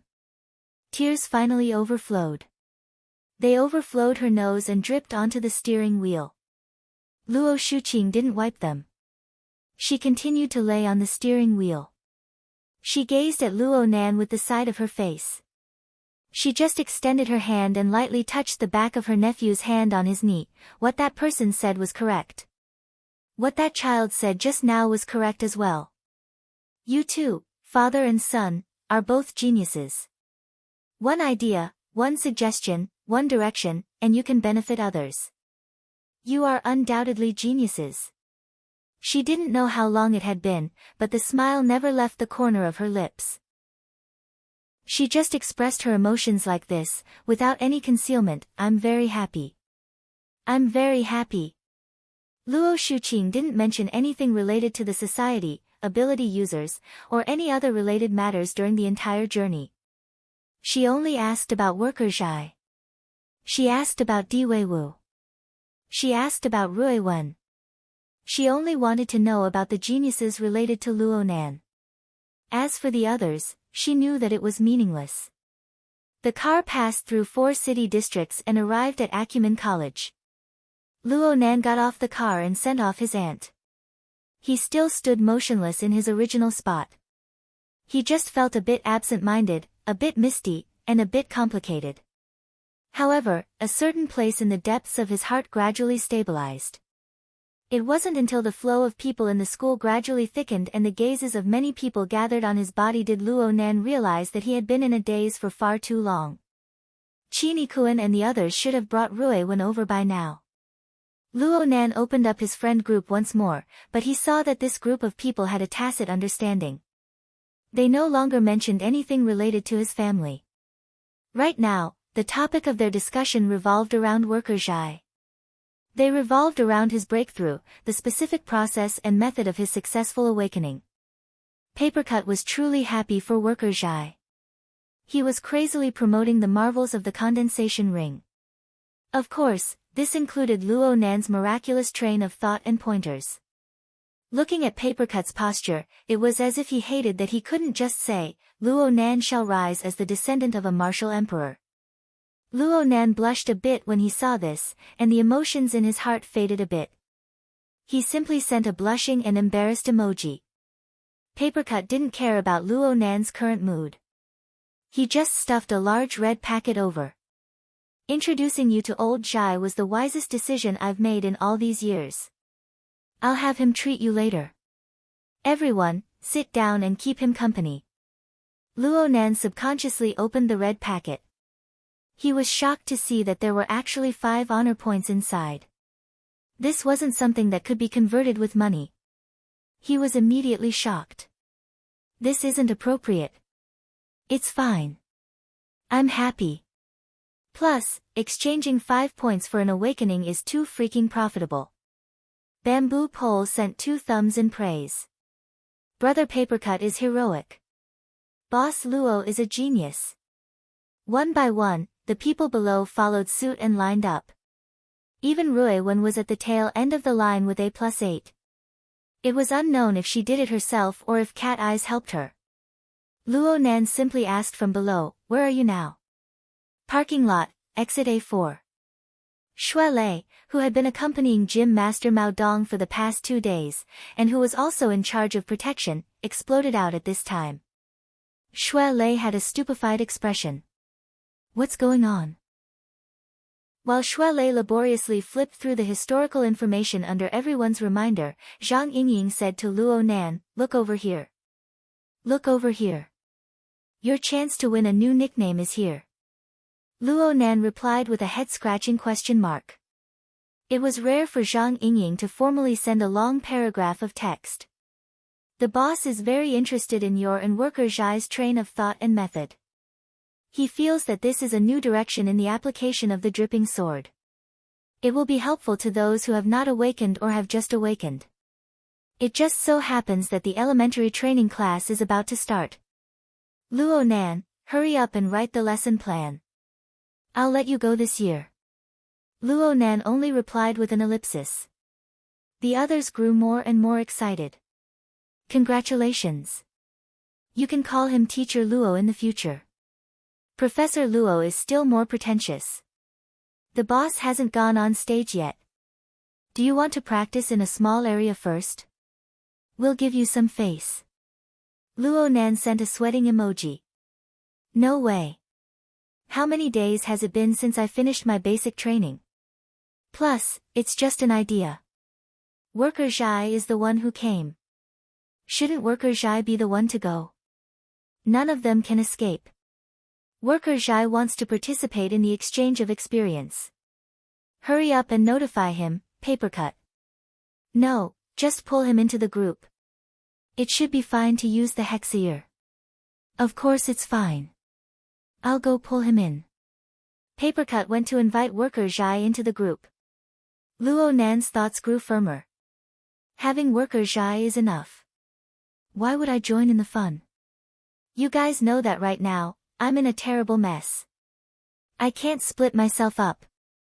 Yingying, can you help me explain this to Her Majesty Empress Wu? Oh, that's true. Zhang Yingying looked at the members list of the group. Crow had only spoken a few times. Zhang Yingying felt that it was a bit too much. Just thinking about the troubles that Luo Nan was currently encountering was enough to make them feel like their scalps were going to explode. Then I'll tell the boss. Tell him. Tell him. Thank you so much.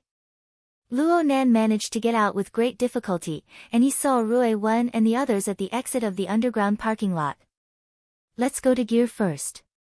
Rui Wen can stay there when I go to class in the future. Cat Eyes can accompany her. Well, if my family goes to the orphanage to check up on me, you know what to do. Rui Wen nodded slightly. Luo Nan had Rui Wen go to Gear for other reasons than for better arrangements. Before he could instruct Cat Eyes face to face, the hexaear rang with a sharp and ear-piercing alarm. An artificial voice also sounded at the same time, number 5357, according to the adjusted calculations of the Branch Finance Committee, the system has already deducted all of your resource expenses from last week. You have a total of 137 honor points. Your current honor points are minus 124 points. Due to the negative value of your honor points, the system has automatically adjusted to credit mode and is preparing to shut down relevant privileges. If you have a different opinion, please file a written complaint with the Finance Committee as soon as possible. The countdown for shutting down relevant privileges has begun. It was at this moment that the countdown on the virtual vision of the hexaear began.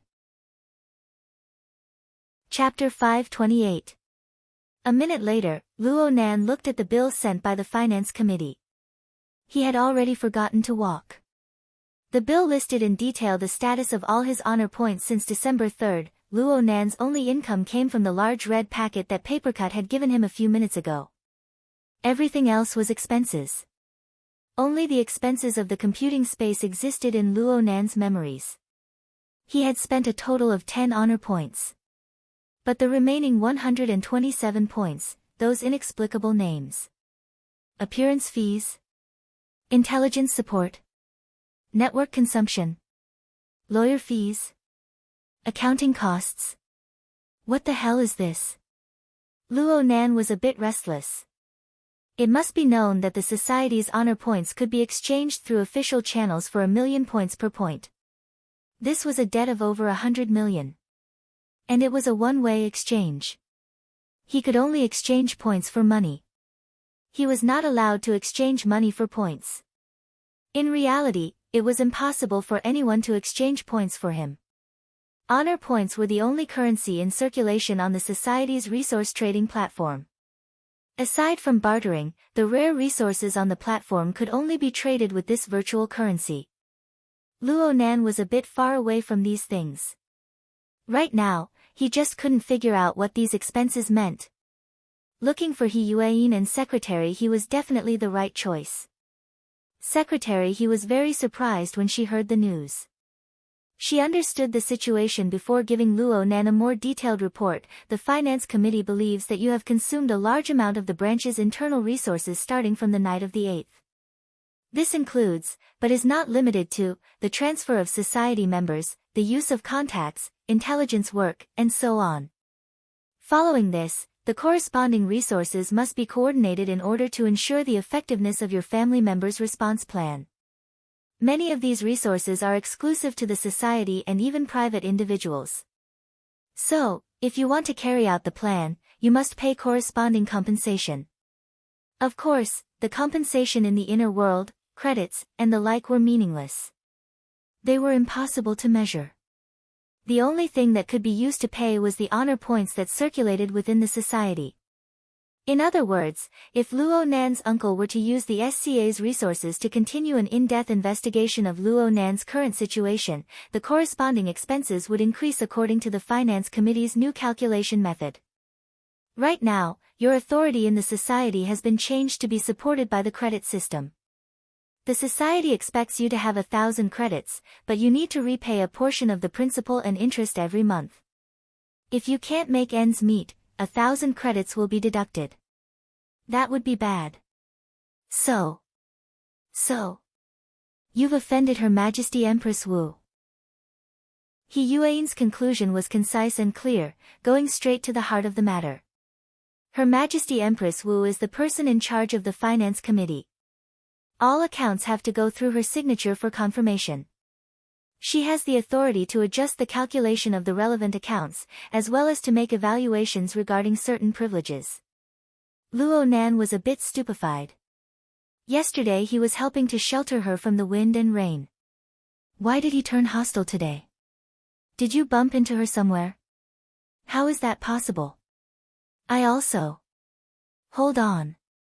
Luo Nan suddenly thought of something. He raised his hand and sent a communication request to Zhang Yingying. Luo Nan didn't say much after the call connected. He directly sent over his bill and his opinion on how to deal with it. Do I count as having found the end? Zhang Yingying responded with a dumbfounded emoji, and then hurriedly replied, wait a moment, let me ask. She then left this side and went to confirm with Her Majesty Empress Wu. However, once she left, there was no reply. Luo Nan was helpless. He could only first settle Rui Wen down. It was already time for class, so he hurried to the classroom. The first class today was a major class. Luo Nan and Xue Lei just so happened to be together. When the two met, they were both frowning a bit. There was no need to talk about Luo Nan. Right now he was in trouble from head to toe, from inside to out. He could become a corpse on the streets at any time, and he could become a bloodbath at any time. He was without a doubt the #1 troublesome source of infection in Xia City. From Xue Lei's perspective, today was already the 10th. There were only 12 days until the winter solstice battle with Duan Hong at the Thunder Falcon Dojo.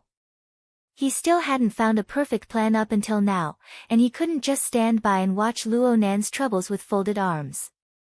His head was swollen to the point of pain. The two of them didn't listen to what the teacher said in class. Blessings never come in pairs, but misfortunes never come alone. For some reason, the teacher who was giving the major class actually played a question and answer game in this sort of class, and it hit Xue Lei in one hit. Even if Xue Lei had the courage of 1,000 men, he could only stand up stupidly and awkwardly say, this student's intelligence is insufficient. Please, teacher, help me top up. Luo Nan let out a rare laugh, but then the Hexier's communication sound and the teacher's call for the student next to him rang out at the same time. Poor Luo Nan. Even if he knew the color of the underwear of every student in the classroom, the teacher's standard answer was futile. Plus, the Hexier's belated communication was still distracting him. He stood up unsteadily for 2 seconds, but his eyes could only stare at the ceiling. He released the most classic emergency answer of a grade 13 student from the year 2096, Teacher, I'm asking for a leave. My stomach hurts. Luo Nan scuttled out amidst the roaring laughter of nearly 500 students in the large classroom. In just a few steps, he treated the experience in the classroom as an unreal dream. He quickly walked down the stairs and contacted Chinikuan at the same time. Arrange a car. We're going to Heavenly Herbarts. Which one? God knows which one. They say it's at the Sky Luck Tower. Chinikuan understood and asked, are we going now? Are we all going? Luo Nan looked at the electronic invitation that Zhang Yingying had sent back. His name was the only one written on it. He shook his head. You and me. Brother Gauda and Cat Eyes can accompany Rui Wen. In any case, there's no need for security over there. The northernmost administrative district of Xia City was the Sky Terrace district. The city was built against the mountains, and the terrain was uneven. The three tallest buildings in the city, the tallest, the most expensive, and the most pretentious building, the Sky Luck Tower, was located there. Luo Nan wanted to go to Heavenly Herbarts, which was located in the Sky Luck Tower. It was the kind of place that people with less money could not enter just by looking at the door number. Luo Nan and Chinikuan arrived at the Sky Luck Tower 40 minutes later. They took the elevator to the 222nd floor. They exited the elevator. The south side of the long corridor was an entire row of high tensile glass walls. Although this floor only reached the chest area of the Sky Luck Tower as a whole, due to the terrain, the entire Xia City seemed to be within sight when one looked south. Of course, this didn't matter to Luo Nan. The icy cold rainwater covered the entire area of his senses. He didn't care about this scenery. But in terms of his senses, there really was an area in front of him that was hazy and unclear. Plus, he was constantly getting closer to it. Over here. Zhang Yingying was over a dozen meters away. She waved her hand in this direction, afraid that Luo Nan wouldn't be able to see her. Today, Zhang Yingying walked with a light and familiar style. She wore an orange-red wool coat, leather pants, and short boots. She even wore a black-brimmed hat that gave off a rather artistic feeling. She seemed bright and beautiful, and she seemed lively. She stood there radiating with splendor. Heads turned to look at her off the charts. But after Luo Nan raised his hand to signal, his entire attention was drawn to the long-haired woman who was leaning against the glass wall and reading a book with her head lowered. Compared to Zhang Yingying's thick and heavy colors, this woman only wore a simple pair of jeans paired with a white linen sweater that was a bit too loose. It was as if she was still living in autumn. The light from the outside was slightly dim. The outline of the silhouette, the hanging curtain of hair, the lightly held scroll, and all sorts of other elements converged together to form a nearly perfect composition. Luo Nan didn't want to decipher anything. He just couldn't help but think at this moment, this woman reads a book and doesn't appreciate the scenery. This is because the world within the book is much more vast and profound than the simple scenery. Cough, that's what I think too. Chinikuan hissed from the side, it really is Her Majesty Empress Wu. She really was. Though the name of the invitation was a baffling charity art exhibition, Zhang Yingying, who had sent the invitation, was following the decree of Her Majesty Empress Wu. Her Majesty Empress Wu was undoubtedly waiting for him here. With this boss here, security work and the like really didn't have any meaning. Boss, Nanster, and the others have arrived. Zhang Yingying was worried that Her Majesty Empress Wu would be engrossed in reading, so she reminded her. Her Majesty Empress Wu didn't put on an act. She simply closed the book and held the scroll in her hand. She nodded to Luo Nan in greeting and smiled. Perhaps it was because of her makeup, but this woman didn't seem to have the dignified bearing of an extraordinary. Instead, she seemed like a cultured and refined teacher, or perhaps an artist. Luo Nan silently said 137 in his mind to rid himself of this misconception. Even now, he didn't know why Her Majesty Empress Wu would send him an invitation. He didn't know how he had offended Her Majesty Empress Wu. Luckily, the tone of the woman in front of him carried a bit of the sharpness that should be there. You're not slow, and it's quite a coincidence. The hateful ceremony just ended. Let's just go in. There was no need to introduce themselves. The four followed the sparse stream of people and slowly walked into the Heavenly Herb Art Gallery. This was clearly a charity art exhibition, but the security at the entrance was quite strict. There was a professional security company guarding the door, and one had to rely on an electronic invitation to enter. Each invited person was only allowed to bring one attendant. Luo Nan saw this scene and subconsciously felt that the art exhibited in the gallery was certainly an extraordinary masterpiece of art. He held his breath and didn't use his mental senses. He wanted to use the most traditional method to seriously appreciate the art. But this thought was completely corroded by the strange colors, the twisted lines, the exotic structures, and the eye-piercing designs that assaulted his face in half a minute. Damn, why didn't she tell me that this was an avant-garde art exhibition? Luo Nan blinked his eyes hard to eliminate the intense stimulation brought by the light. Her Majesty Empress Wu's soft voice entered his ears. I heard that you're a decent artist. I just have a bit of experience in sketching. Luo Nan wanted to be modest, but he was faced with all sorts of designs and drawings laid out in all directions.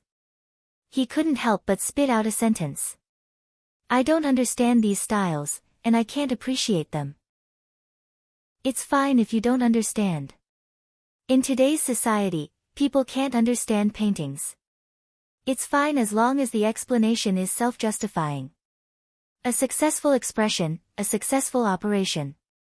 In the end, this is a world that depends on the results. Her Majesty Empress Wu's voice wasn't loud, but she didn't deliberately lower her voice. It was hard to avoid some people giving her sidelong glances.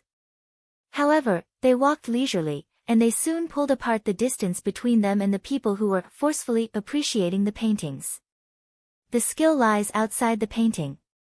When you understand the cause and effect of this art exhibition, perhaps you will have a new evaluation of the value of the works inside. Chapter 529.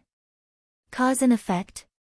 Luo Nan didn't understand what was going on, and he urgently wanted to know the answer.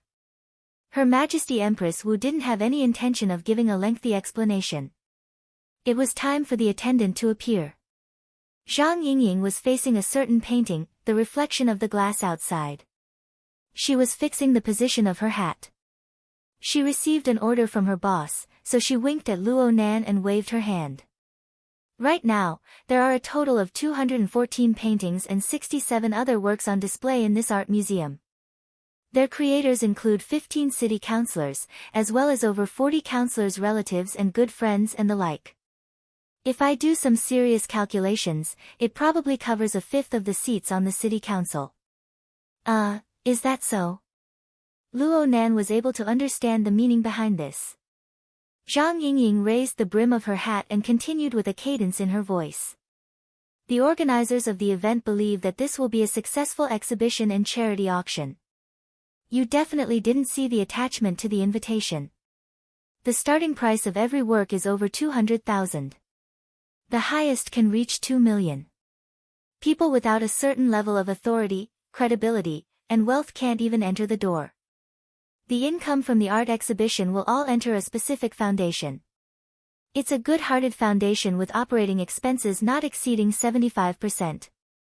The philanthropists who buy these works will pay such a large sum of money, but all they get in return is a dinner with the artists. Luo Nan couldn't help but roll his eyes. Just say it's a bribe. There's no need to beat around the bush. He wasn't the type of person who hated the world, but his childhood experiences didn't allow him to hold any positive expectations for the relationship between the government and the business. A light smack rang out. It was Her Majesty Empress Wu tapping his shoulder with a scroll. Luo Nan didn't understand. He looked at her in shock. Her Majesty Empress Wu smiled slightly. Don't be confused by Yingying's unprofessional way of speaking when you receive information. You should hear the results before making a judgment. Otherwise, it would be a waste of 2 points a day. Can you not bring up points? Luo Nan couldn't help but curse in his mind. Zhang Yingying directly voiced her protest. How am I unprofessional? Right now, he needs to know the answer. He doesn't need to chat about it. It's good to let him have a minute to truly think. Her Majesty Empress Wu gently combed her long hair. She looked extremely feminine, but her words were from one of the dirtiest corners of the world. This is a bribe. But more importantly, it is to probe the current stance of Xia City's bureaucracy.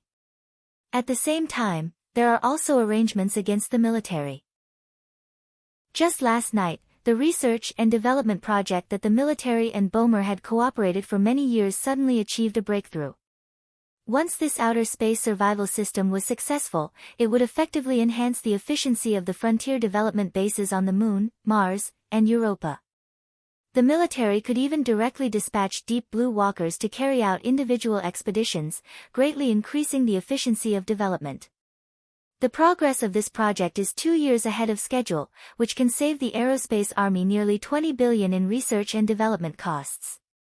By the way, your secretary's family should be able to make a small profit this time.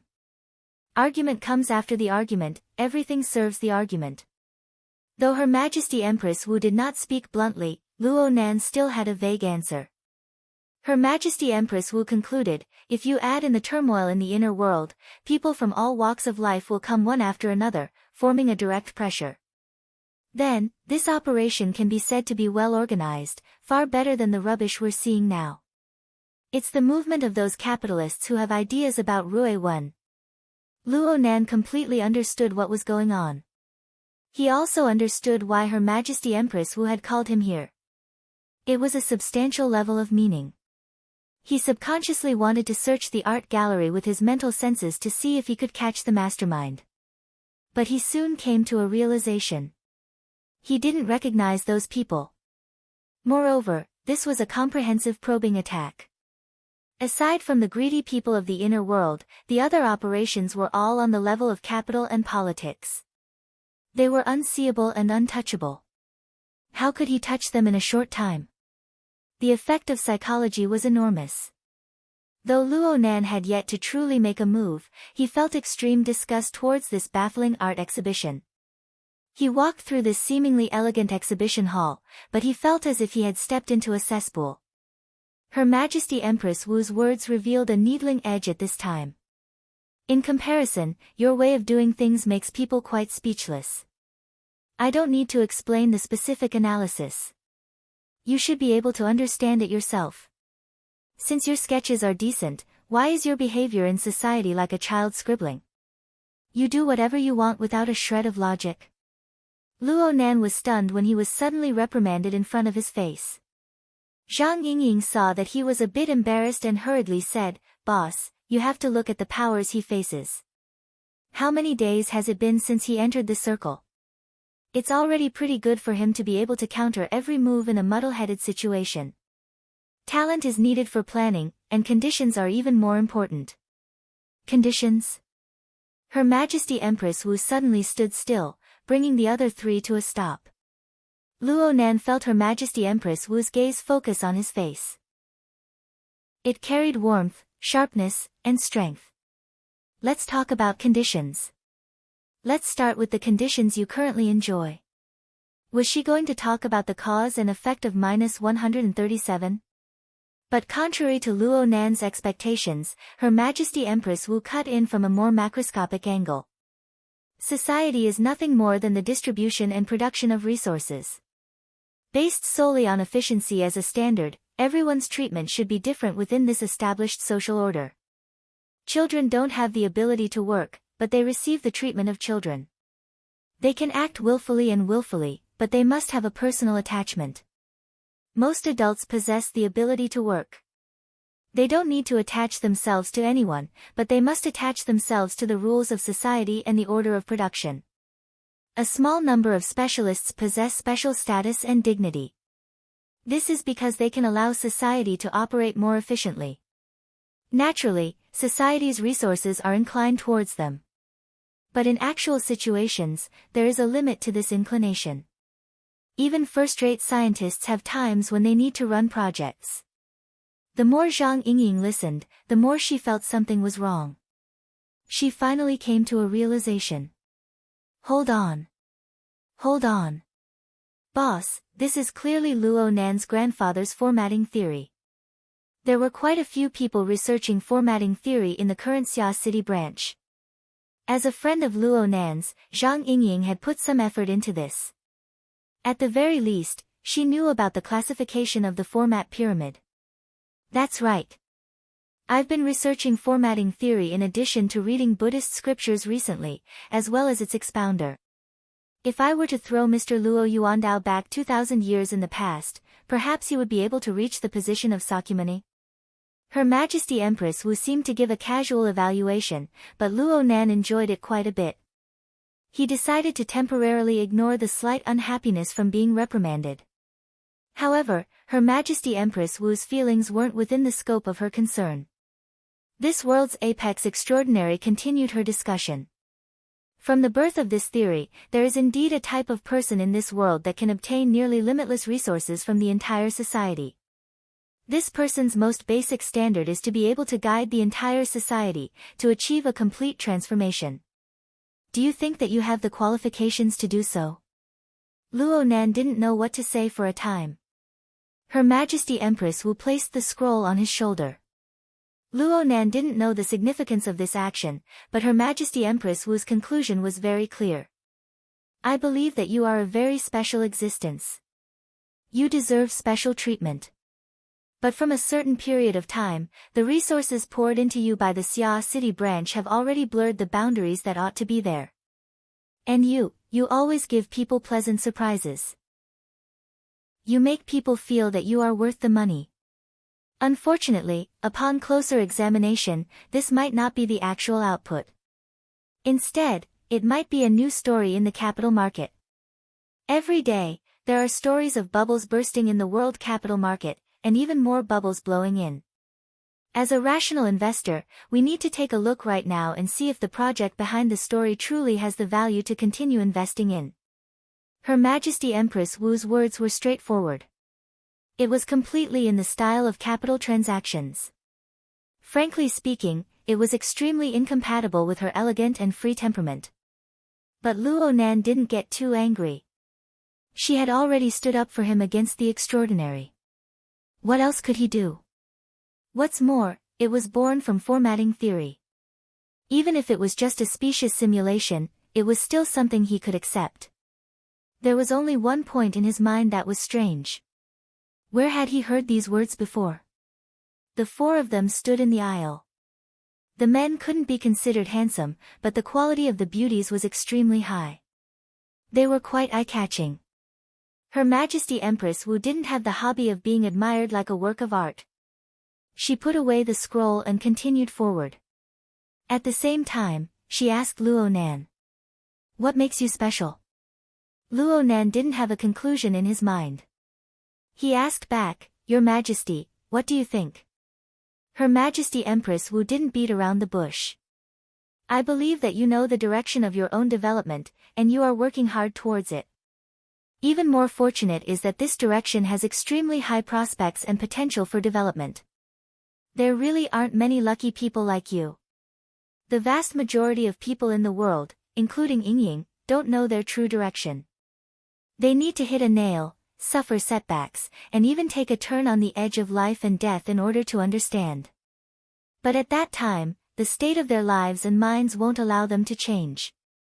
Zhang Yingying did her best to be the one to liven up the atmosphere. She voiced her protest, Can you not use me as a negative example? Her Majesty Empress Wu ignored her and said, Special doesn't equal value. At least in a certain stage. You are one of the lucky few. But where is your greatest value? From the perspective of capital, you are the final result of your grandfather's theory. Before you, countless people have failed and died in order to verify this theory. Only you relied on a simple notebook. You relied on ability, willpower, and luck to survive in the end. Right now, there are quite a few people who want to see what happens next. They want to see whether or not a single copy of yours can ultimately become a successful example. Countless people will copy, imitate, and learn from you. But these people's gazes are extremely picky. Formatting theory isn't a rare project. It was severely exposed 20 years ago. The investors tried to industrialize it, but reality proved that this was a dead end. Then they found a spokesperson based on the reality of the situation. This spokesperson carried out a universal transformation of formatting theory, and that was Yan Hong and his experimental son. The birth of the archetype format represented a path for people to walk. But this path has been blocked for you. Luo Nan opened his mouth to respond, I never thought about walking this path. Your ambition is commendable. But what kind of path do you want to walk? From the perspective of an investor, a project that cannot be industrialized and cannot realize profits is worthless. From the perspective of a scholar, a theory that cannot obtain approval is a tragedy. Have you really thought about how you should walk your path from now on? Chapter 530. Zhang Yingying felt that today's boss was a bit too talkative, and he was too inhumane. She couldn't help but tug at the corner of her clothes. Boss, you didn't pull him over to talk so much just to give him a blow, right? It's just a bit of the investor's grumbling. You can understand it as taking it out on him. Her Majesty Empress Wu tapped her palm with a scroll. She didn't hide her attitude at all. You haven't seen those nerds in the lab. I said, I can take this out to make some money first. But they said, this isn't my direction. Don't disturb my research. Who do you think I'm talking about? It's that bastard Ouyang Chen. Luo Nan believed that this was one of the most elegant expressions for bastard. However, the aftermath of the battle between the two extraordinaries made the listener feel rather embarrassed. As for Luo Nan, he was under even more pressure as a reserve bastard. Zhang Yingying glared at Luo Nan, meaning, you owe me a beating. Then she turned to Her Majesty Empress Wu, replacing Luo Nan as a lackey. She blinked her starry eyes. Although a certain someone is young, he's not to that extent. He's still very motivated. Look, boss. He's so obedient. He's certainly very obedient. Of course, he's a bit stupid. He might not understand things that are too profound. If you have any requests, if you have any opinions, just say it. Just say it. She was beating drums, making hand gestures, and winking eyes. Luo Nan would be done for if he didn't keep up. From his perspective, Her Majesty Empress Wu was the apex figure of the world. It was not shameful to receive guidance and education from her. Luo Nan took a deep breath and really did ask for guidance obediently. I hope Your Majesty can give me some pointers. That's fine. Her Majesty Empress Wu gave a smile that wasn't a smile. We're done talking about status and value. Let's talk about advantages. Where do you think your advantages lie? Relative to me. Luo Nan nearly choked to death from this precondition. Zhang Yingying and Qi Nikuan both had expressions that they couldn't bear to watch. However, Her Majesty Empress Wu's gaze was very serious. Luo Nan hesitated for a long time, but he could only grit his teeth and speak. I can't estimate the level of your abilities. However, I think it's possible that in terms of perspective. Her Majesty Empress Wu actually nodded in approval. Your pure observation ability is indeed unrivaled in the universe. Such a conclusion caused Luo Nan's mind to shake. This was the evaluation of an extraordinary. Not only that, Her Majesty Empress Wu praised him a step further. To be able to think of this, you aren't completely stupid. Standing on the framework of formatting theory, you should be able to see more things than anyone else on this planet, including extraordinaries. There is no one who doesn't want to obtain these abilities. Qi Nikuan and Zhang Yingying looked at each other. However, Her Majesty Empress Wu changed the topic. But with your current theoretical foundation, if you were to explain those phenomena and the true meaning behind them, and impart cultivation methods, it would definitely be a disaster. After all, you're just a result, not a process. If you were to promote your experience now, any investor would go bankrupt. In the end, formatting theory is still a laboratory product. It revealed some truths and destroyed the classical paradigm, but it did not build a new system from the ruins. You don't even know if such a system exists in the universe. Luo Nan felt that the meaning at the end of Her Majesty Empress Wu's words was a bit vague. It was a bit hard to understand. But before he could analyze it in depth, Her Majesty Empress Wu had already cut into the plane of reality. In terms of practical application, people nowadays don't need anything particularly essential. Even if they were given it, they wouldn't be able to touch it. Actually, you just need to describe a portion of the scene you see. For cultivators, for researchers, and for the social system of this planet, there is considerable value in providing a true perspective. When the vast majority of people in this world are blind, a guide dog is a priceless treasure. Pfft! Zhang Yingying couldn't help but spit out a laugh. She managed to control the latter half of her laughter with great difficulty, but her pretty face was strangely stifled. Qi Nikuan substituted himself in from a different angle. He lowered his head to look at his own hands. He didn't feel like he was blind at all. Luo Nan was a bit embarrassed at first, but he suddenly felt that he seemed to have heard similar words somewhere before. Of course, it wasn't in this style. He combed through the information in his mind and subconsciously said, "Poor deities know how to transform. Virtue matches the heavens. You still want to match the heavens with virtue? You can't do it right now. Your train of thought is far from being systematic. There is merit, but it's enough to cover the costs and expenses." Luo Nan understood. He really did understand. Isn't it just asking me to open a class? You old man actually went around in such a big circle. But he was convinced from the bottom of his heart, I understand what you mean.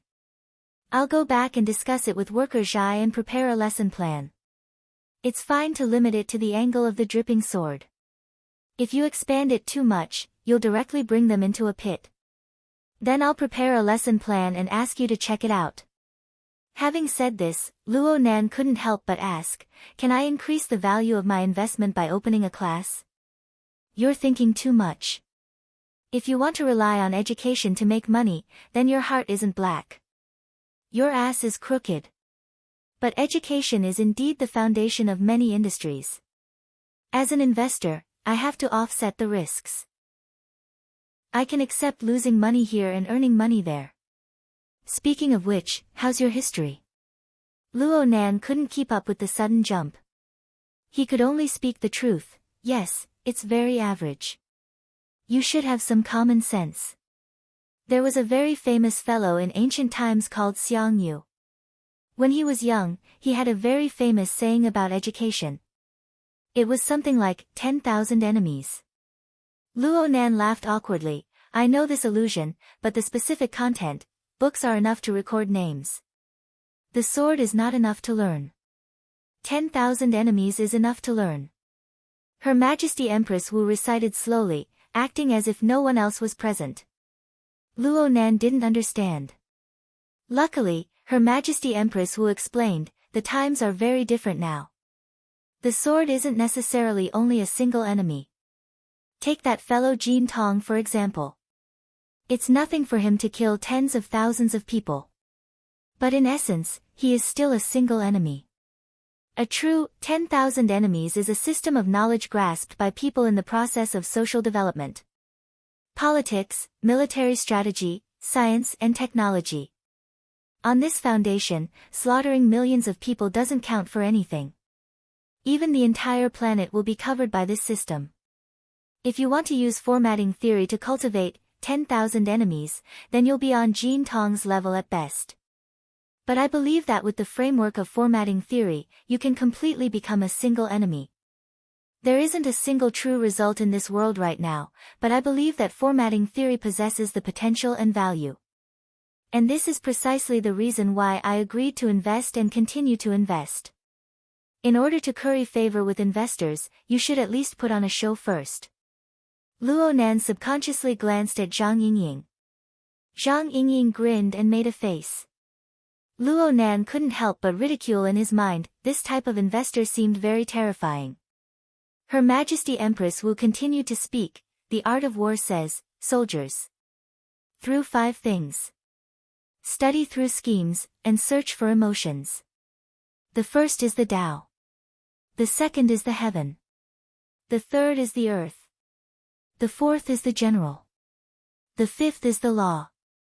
If we look into it in detail, it's nothing more than one's own resources, the external environment, the calculation of intelligence, and laws and regulations.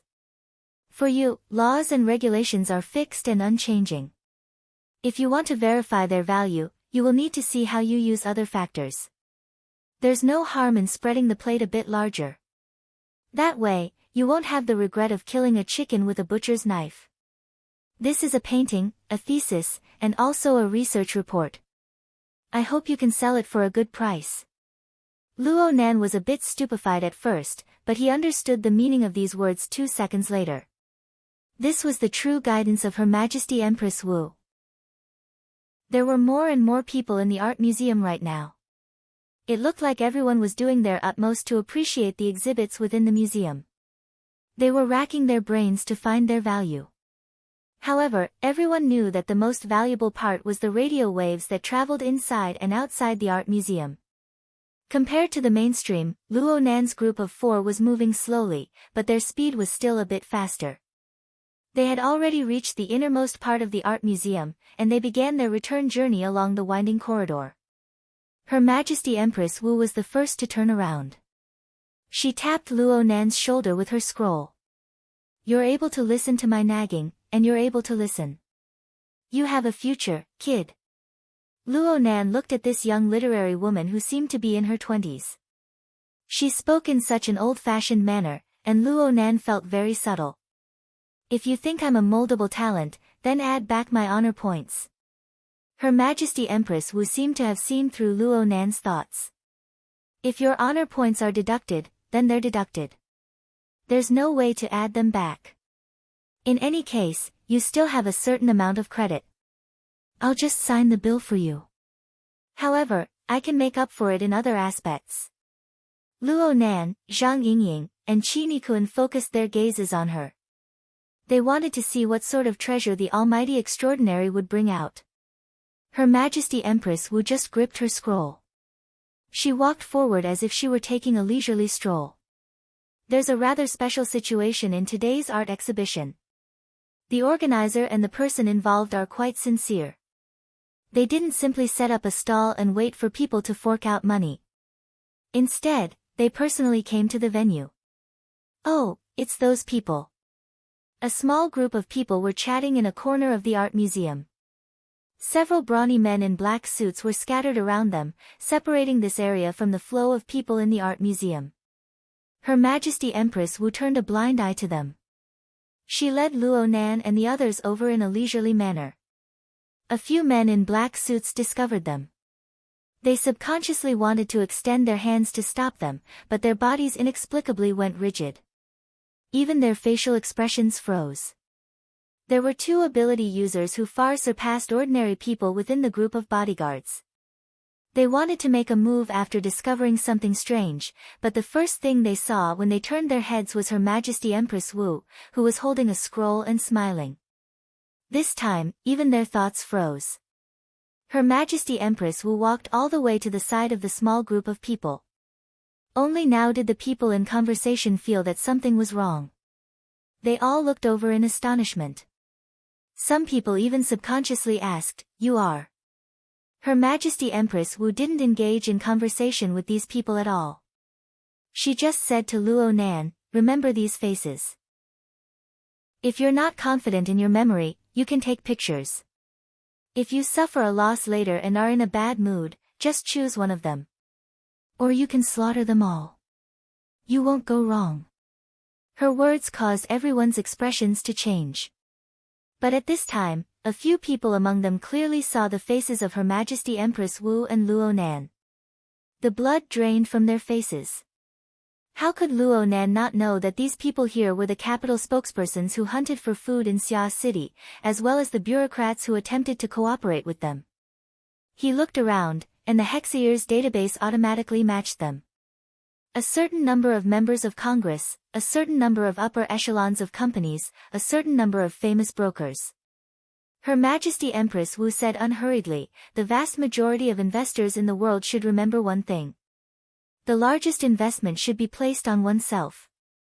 Though it's very likely to be inefficient, one shouldn't be a disgusting slug after the outer shell of capital and power is peeled away." Luo Nan faced these slugs, and his mood was unexpectedly calm. In the end, he just smiled and bowed.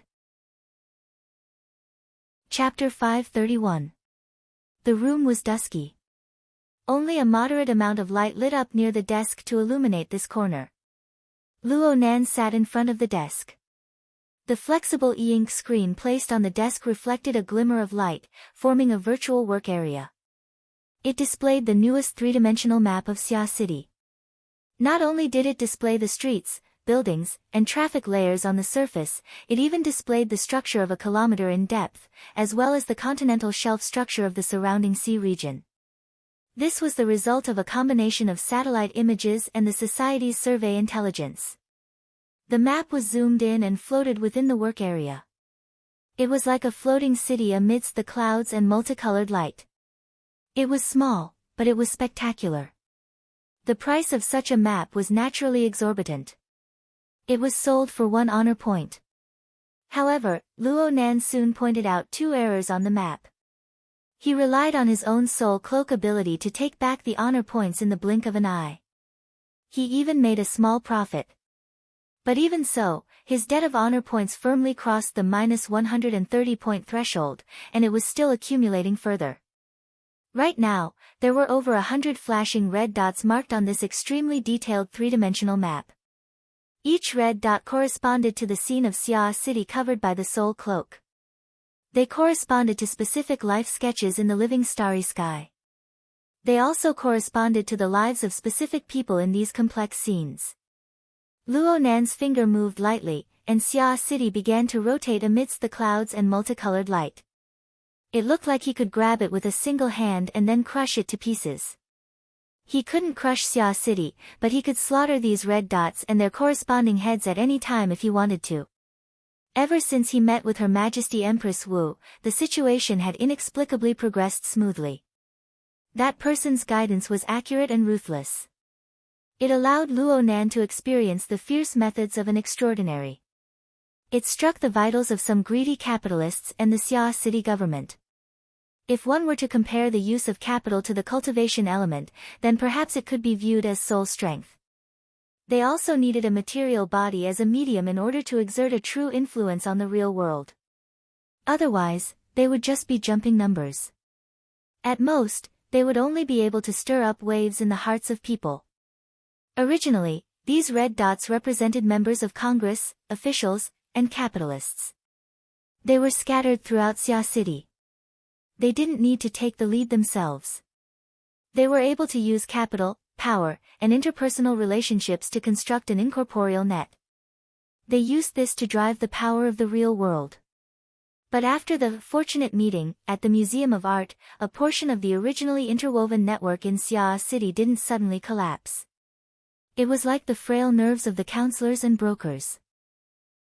It was on the verge of collapse. It could collapse at any moment. In addition, Luo Nan's side could follow the clues to the melon. They continued to expand the scope of their search, illuminating even more structural areas of the net. They also illuminated the fat and clumsy bodies of the slugs that hid under the shadows of money and power. This made Luo Nan feel that spending 2 honor points per day for this information service was truly worth it. Moreover, Luo Nan didn't just rely on the strength of the society. Take the Wraith sign for example. That ugly yet powerful Darksider species was climbing within the living starry sky. Time and time again, it passed through the mental windows of the members, brokers, and capital representatives. It spat out incorporeal poison threads, leaving behind a special imprint. As time passed, the Wraith sign would appear in their subconscious and dreams from time to time, trying to figure out the pattern of the flow of their consciousness and doing a deeper infiltration. This spider was also weaving a web. It was weaving a poisonous web that could wear away at people's hearts. For the Wraith sign, invading the minds of higher life forms and corrupting their wills was an instinct it never grew tired of. It could also obtain nourishment from this.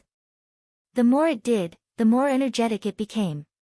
It was just like how it treated Jack back then. Luo Nan could completely use this poisonous web to control the movements of these slugs, to knead their wills, and to seize their lives. Of course, compared to these simple and direct actions, the Wraith sign wasn't good at gathering information in detail. The Wraith sign could identify the nature of certain thoughts and emotions. It could understand their positive and negative tendencies. It could even capture some relatively clear fragments of consciousness. However, it was unable to understand the complex social relationships and meanings within. Luo Nan needed to do a step further in summarizing and sorting out these complex social factors. He worked in this manner. Even though Luo Nan possessed an excited brain that continuously received drug stimulation, possessed the living starry sky style of rough clairvoyance, possessed the gradually perfecting embryonic form of the overall planning technique, and had the Hexier's computing space as well as the intelligence system of the Xia City branch supporting him, it was absolutely not easy to do this. It was impossible to rely purely on his brain to sort things out, so he began to write. There were pure words, there were tables, and there were even sketches that he was more accustomed to. Luo Nan stayed up all night after returning home. He drew a total of over 400 sketches, all of which were reflections of his thoughts. Some of these sketches were extremely valuable. They even had the tendency of becoming psychic drawings. Some of them were a complete mess. They were like scribbles. Even Luo Nan himself didn't really understand them. Of course, this sort of thing couldn't be done on a physical notebook. Luo Nan began to draw in the flexible screen drawing software. He hadn't slept all night. Under the effects of hormones, his biological clock, which had gradually stabilized over the past month in such a vile environment, was actually able to hold on. It cautiously and conscientiously sent out a message, reminding him that it was time for his morning exercise. Luo Nan didn't move. With his current special situation, forcefully maintaining the tempo of his cultivation wasn't a good thing. At most, he would maintain the habit of running in the morning. He wouldn't let the changes appear too abrupt. There was still some time before the morning run. He stopped racking his brains over his work and began to tidy up. The several hundred sketches were of varying quality. The main body was still an analysis of the negotiations between capital and bureaucrats. They didn't touch too many elements of the inner world. However, this was the result of an entire night of hard work. When Dean Wanta imparted the planning technique to him, she encouraged him to use parallel thinking to process information. It didn't matter whether or not the brain could restore it to a temporal array. Mutual blending of information, bursting forth with inspiration, and fuzzy processing methods had always been the advantage of the biological brain. What's more, Her Majesty Empress Wu had already spoken very clearly. With her laws and regulations, formatting theory, as the core, Luo Nan could fully utilize all resources to detect and understand the external environment. He could calculate and compare, and achieve the framework of the enemy against 10,000. This was the correct path. Luo Nan already had a few outlines of inspiration. He didn't need it. For the time being, he couldn't do it like Jin Tong, who possessed absolute explosive and destructive power. However, he could use the special effects of the Wraith sign to do many things in advance. Therefore, Luo Nan viewed these sketches as a part of the overall design. They were the prelude to the enemy against 10,000. He treated them very seriously. He categorized and numbered them one by one. Only after sorting out the general logic did he sync them into the second layer of the drawing software. As the second layer of the software opened, a deep and cold radiance flipped over. It filled the entire screen of the flexible e-ink screen and engulfed the floating city within the work area. The sketches Luo Nan drew drifted down, and then their figures and shadows disappeared. Only the consciousness that was connected to the external neuron could grasp their existence. Ever since Luo Nan drew those few inexplicable psychic diagrams, the second layer of the drawing software had become a direct display of his attainments in formatting theory. Unbeknownst to him, a marvelous change had already occurred here.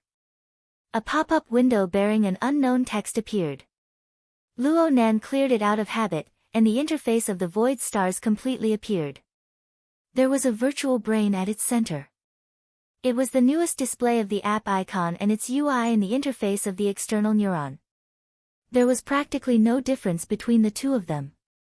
In the first place, this was simply the result of the two softwares' mutual communication. Luo Nan didn't know when it happened. Luo Nan reckoned that it was when the virtual brain app appeared. Its UI inexplicably seeped into the second layer of the drawing software carried by the external neuron. It completely replaced the previous format pyramid and the upgraded self-format core star field map. But it made sense if one looked at it the other way around. When Luo Nan first saw the virtual brain, its interior was nothing more than a few sparse bright spots. There were dotted lines connecting them. It was like a life sketch that Luo Nan had casually plucked from his living starry sky. But right now, the starlight within the virtual brain region was resplendent and boundlessly dense. It was like a bright silver heart that floated beneath the vast and empty scene of the universe. Speaking of planets was a bit of a waste. It could be said that it was the complete model of a galaxy. Luo Nan was very familiar with the scene of such a star cluster. This was the core star field that was transformed from the form of the format pyramid after his cognitive upgrade some time ago. It represented his self-format. However, upon closer inspection, the originally dense clusters of starlight now had some slight adjustments to their layout. They appeared to be a bit sparse. There were some gaps up, down, left, and right. There seemed to be some rules that could be followed within the meandering starlight. As for what these rules were, or perhaps it was just a momentary misconception, Luo Nan didn't know for the time being. This was probably the result of the intersecting effects of the two star maps. In any case, the mutual influence and collusion between the two applications was already an established fact. Right now, Luo Nan opened the Virtual Brain app and opened the second layer of the drawing software. The interface and the core looked completely the same. Moreover, the several hundred sketches that Luo Nan had sprinkled inside, including the 1,000 drawings he had drawn and accumulated over the years, still existed. It was just that they were hidden deeper. The two applications shared the same UI interface. They exchanged information and data. Their cores also seemed to be merged into one. Luo Nan didn't know what this meant in the end. Was it originally like this? Was it something that would automatically appear when the opportunity arose? Or was it some sort of special intelligent logic that carried out a mystical integration? What sort of reasoning was this?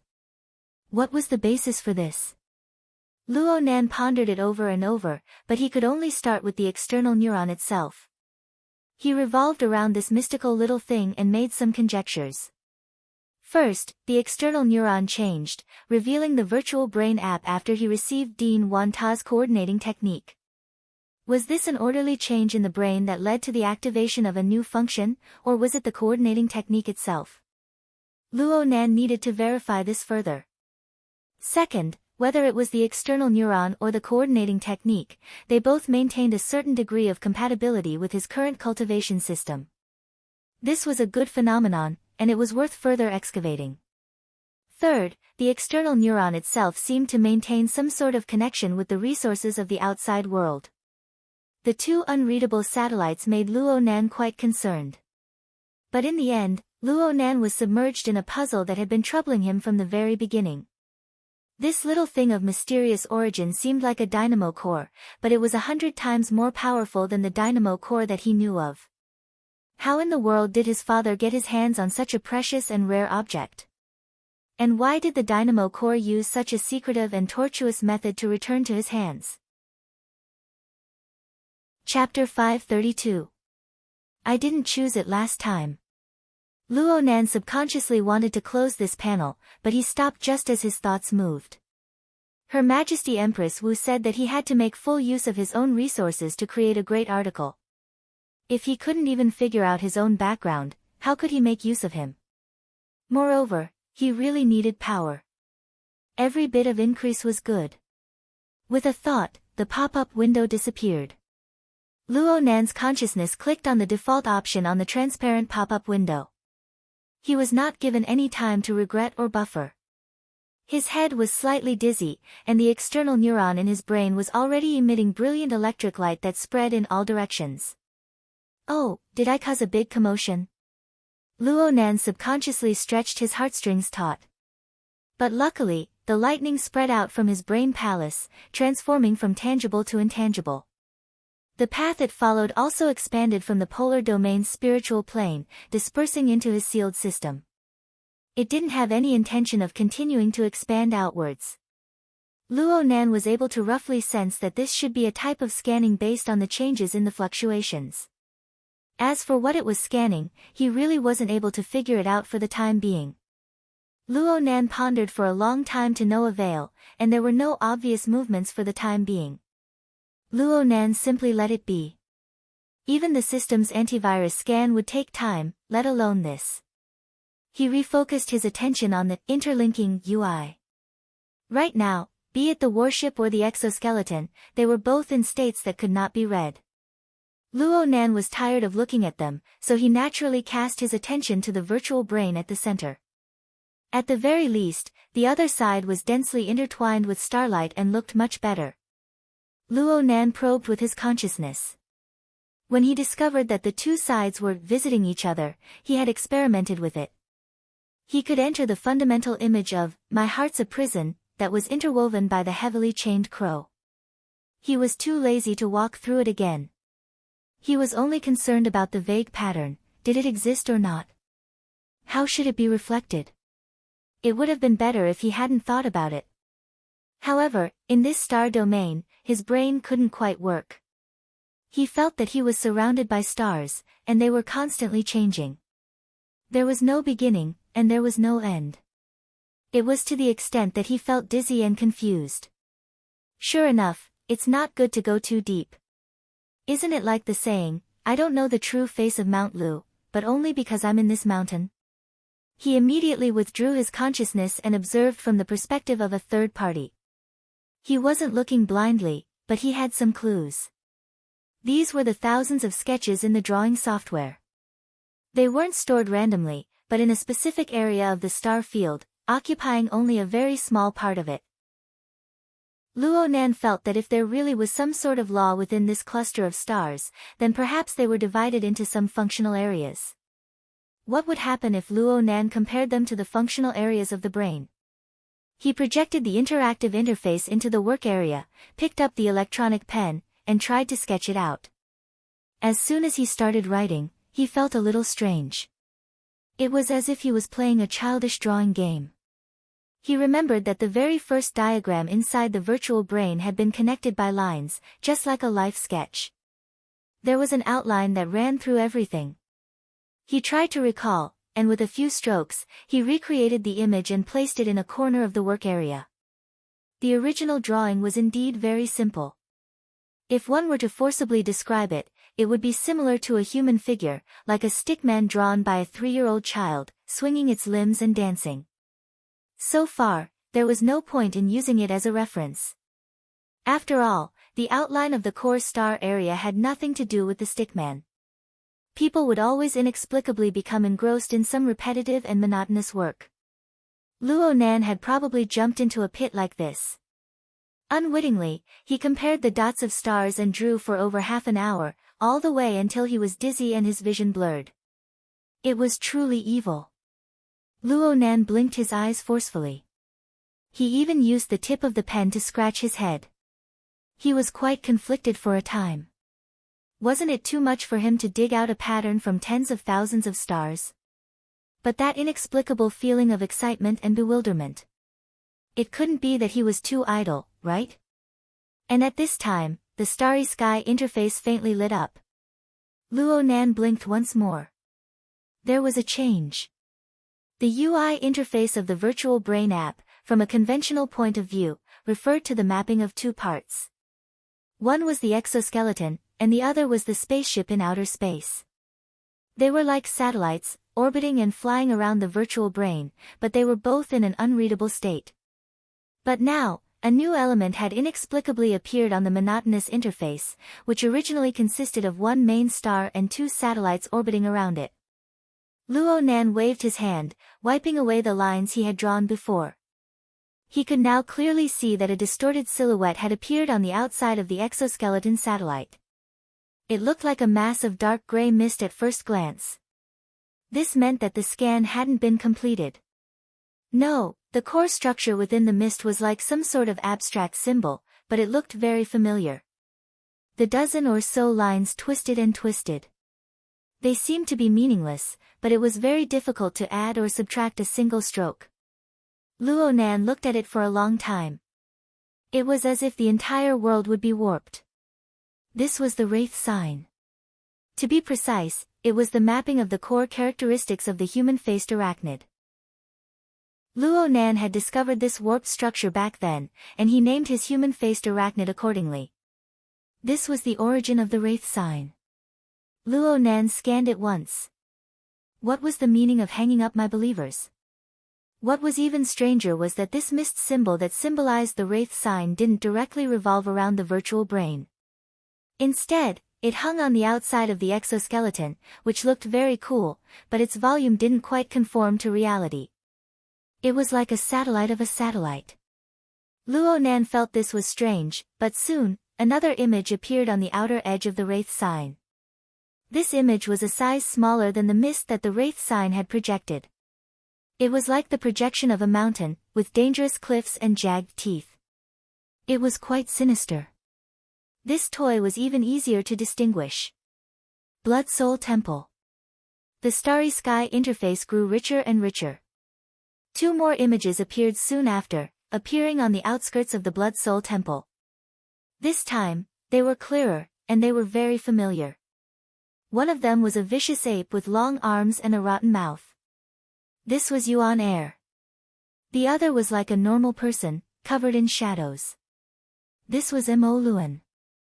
They were both puppets manufactured by the Blood Soul Temple. Oh, there was another one. It stood side by side with Yuan Air and Mo Luan. This time, it was a mass of dazzling electricity.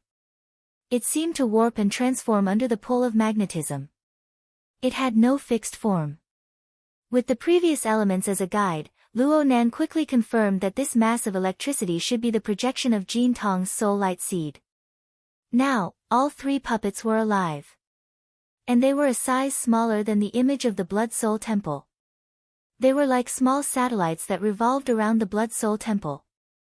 On the next level, the Blood Soul Temple revolved around the Wraith sign. The Wraith sign revolved around the exoskeleton. Finally, the exoskeleton revolved around the virtual brain.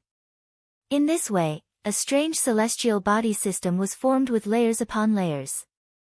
And so, Luo Nan knew that this should be an abnormal tree diagram based on the relationship between father and son. Not to mention anything else, the Wraith sign system was displayed. But what sort of standard was this?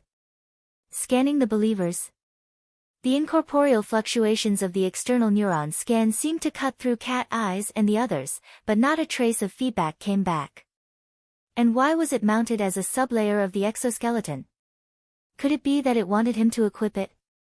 The new 3 layers and 5 images appeared. The tragic thing was that they were still in an unreadable state, but there were differences. The Wraith sign was completely the same dark gray color as the flying ship and the exoskeleton. There was no movement whatsoever. But the Blood Soul Temple on its sublayer was already faintly colored. As for Yuan Air, Mo Luan, and Jin Tong's soul light seed on the next layer, they even flickered with a dim radiance. Luo Nan's consciousness touched them. Sure enough, they were beginning to analyze. There was some special feedback. And as time passed, the feedback became more and more obvious. Luo Nan was like a doctor giving auscultation. His consciousness flitted over and over above these images, feeling the subtle yet continuous changes. 10 minutes passed unwittingly. The images that appeared before Luo Nan's eyes already displayed a clearer new situation. Luo Nan finally understood some information. It was a relatively intuitive measurement and feeling. It was reduced to a ratio of data that he could understand. 10 minutes passed, and a very clear difference appeared in the progress of the analysis of these new elements. Jin Tong's soul light seed's analysis progress was approximately 1.2%. Mo Luan's analysis progress was 0.7%.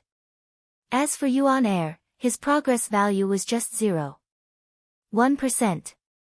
Luo Nan could accept this sort of speed if it continued, but he was afraid that it would be like the visualization diagram, where he was stuck at 9% for 2 months. But the problem was that the difference in progress between the 3 was a bit unreasonable. The fastest was Jin Tong's Soul Light Seed, followed by Mo Luan, and then by Yuan Air. Also, Luo Nan looked up a level. Unknowingly, the Blood Soul Temple's analysis progress had reached 0.4%. It was behind Mo Luan and ahead of Yuan Air. This was a bit messy. He needed to sort it out. Luo Nan moved his pen and rearranged the analysis progress of the 4 elements. Jin Tong 1.2%. Oh, now it was 1.3%. The other 3 were Mo Luan 0.7%, the Blood Soul Temple 0.4%, and Yuan Air 0.1%. The logic behind this was incomprehensible. In any case, it should be more difficult to analyze the higher-level elements. But looking at the ridiculous speed of Jin Tong's Soul Light Seed, wouldn't it be solved today? Next was the Blood Flame Orders system. It was easier to analyze. Was it more compatible? Or was it more shallow? Lastly was Yuan Air. This mutant clearly belonged to the Blood Soul Temple. It had been reduced to a puppet, but it was the most difficult to analyze. Could it be that the natives of the Cloud World were actually a level higher and more complex than the Blood Flame Order? But how could it be more complex than Jin Tong? Could it be that the Soul Light Seed was on a higher level than an extraordinary? Or could it be that the Soul Light Seed itself was too weak, so it was easier to deal with? Luo Nan pinched his eyebrows. He couldn't understand it for a time. The hexier vibrated slightly. It was a preset alarm, indicating that it was time for his morning run. It didn't matter if he ran or not, but he needed to take this opportunity to meet with Rui Wen. This was to avoid giving this pitiful girl the cold shoulder. There were also some specific matters that needed to be discussed and arranged with Qin Yikuan and the others. Luo Nan could only postpone dealing with this pile of problems. He hurriedly sorted out the doubts in his mind and put them on the tip of his pen to avoid forgetting them in the future. After hastily freshening up, he went downstairs. This was the time of year when the sun was the shortest. It was around 6 o'clock, but it was still pitch black outside. The cold wind and freezing rain continued. Fortunately, this was a high-class residential area. There was a geothermal system in the courtyard, so no ice formed. However, it was a different story once he stepped out of the courtyard. Luo Nan didn't care about the situation he had single-handedly created. He had cultivated with Gym Master Xiu for several dozen days. His physical strength, explosiveness, balance, and coordination had all far exceeded that of an ordinary person. Even though he was walking on a layer of ice that could be used as an ice rink, his steps were still steady and light. Luo Nan paid attention to the virtual brain's interface from beginning to end. The analysis was still in progress. No matter which part was completed first, it should be helpful for him to further understand this peculiar app and this peculiar system. Chapter 533.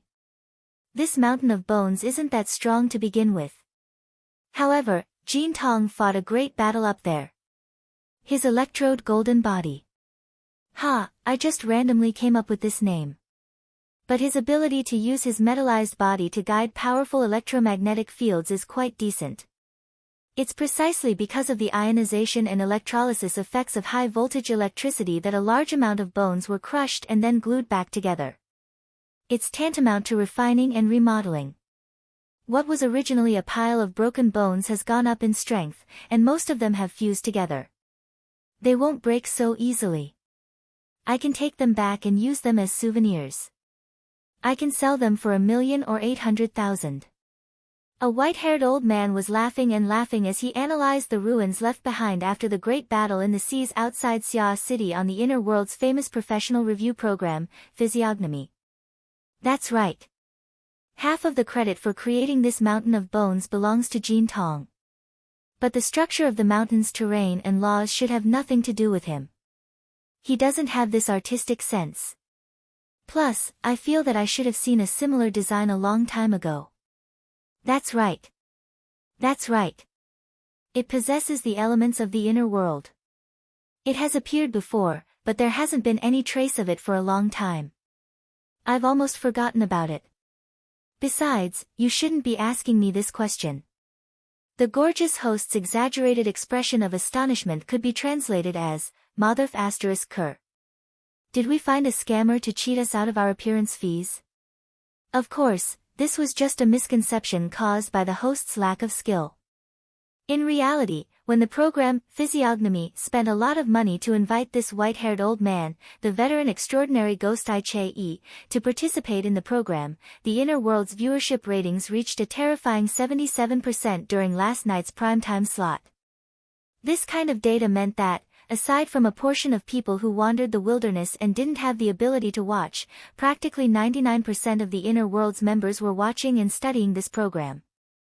Luo Nan, who had been diligently preparing for his lessons last night, became the 1% who didn't fit in with the group. So much so that when he ran this morning, he had to make up for his lessons and watch the broadcast. This white-haired old man with a gloomy name was famous in the Inner World for being a disrespectful old man.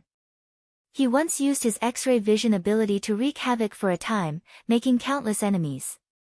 But he was still able to live safely and steadily until now. From this, one could see how powerful his abilities were. At this moment, Che-E was smiling so widely that his eyes had turned into slits. This was most likely because of the beautiful MC he was partnered with, only God knew what he saw in his eyes. Don't look at me with that kind of gaze.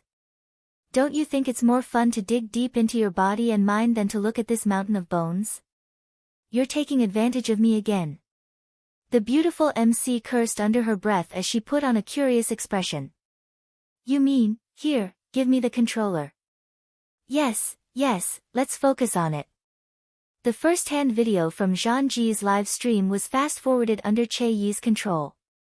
When it reached the latter half, he pressed pause. Let's not talk about whether Zhang Ji's close-up was based on her looks. Don't you think that this young man, who originally had the same demeanor as me in the past, now looks a little out of character? The director took the opportunity to give a close-up so that all the ability users who were watching the show could clearly see Tian Bang, who was standing on top of White Bone Mountain at that time, with a focused and cold expression. Afterwards, the show was reduced to Che-Yi's old talk show. There was no longer any meaning in watching it. Luo Nan closed the video and let out a long breath of turbid air. The thought in his mind was, someone finally found out. Thanks to Major General Tian's godly assistance. Only now did the stimulation of the external sound waves to his auditory central nervous system arrive late. There was a process of deceleration and acceleration, so much so that Chinikuan's speech seemed particularly slow in the beginning. Then he suddenly accelerated in the middle, appearing to be several times faster than before. Even though there were all sorts of discomfort, Luo Nan was still able to obtain a gap to divert his attention. He was able to successfully receive external information that he should have naturally ignored. This was one of the applications of the organization technique. According to Dean Wanta's explanation, this was to actively exert influence on the external material waves. This caused the concurrent information flows to form a sequence of tasks that could be fully received and processed. In other words, it was to force the order of the external world to act according to the order and rules of the caster. This was to coordinate with the normal serial work of the human mind. From Luo Nan's perspective, the so-called influencing the material waves could be completely replaced with the mutual interference between the mental and material planes. But this didn't affect his understanding and practice of this principle. Right now, this was just a very basic application. At present, he could only process 2 audio-visual information sources at the same time at most, not to mention the obvious deformation caused by interfering with the information. He had to wait until he cultivated interference, sequencing, storage, release, processing, and execution to be completely natural, without the slightest trace of human interference. Only then could he be considered to have truly entered the next level. Luo Nan still had a great deal of practice to do in order to reach that step. So he didn't waste a bit of time. He absolutely wouldn't miss out on any occasions where he could use this technique. Perhaps it was the heaven's reward for his hard work, but the few sources of information he received this morning all told him good news. Chi Nikuan said, Senior Che has basically been making a fuss around White Bone Mountain. He has kept his mouth shut about Jean Tong's life and death, as well as the relevant battle deductions. And even though he's doing a program in the outer seas of Xia City, he's only messing around on the cruise ship. He has no intention of entering the country. His attitude has been relatively neutral so far. Is this considered good news? If he can maintain this attitude and leave immediately after the program ends, he can set an example and lead effect for many people. This is indeed good news. From the current situation, the restless situation caused by the 2016 billion in Xia City had actually been suppressed.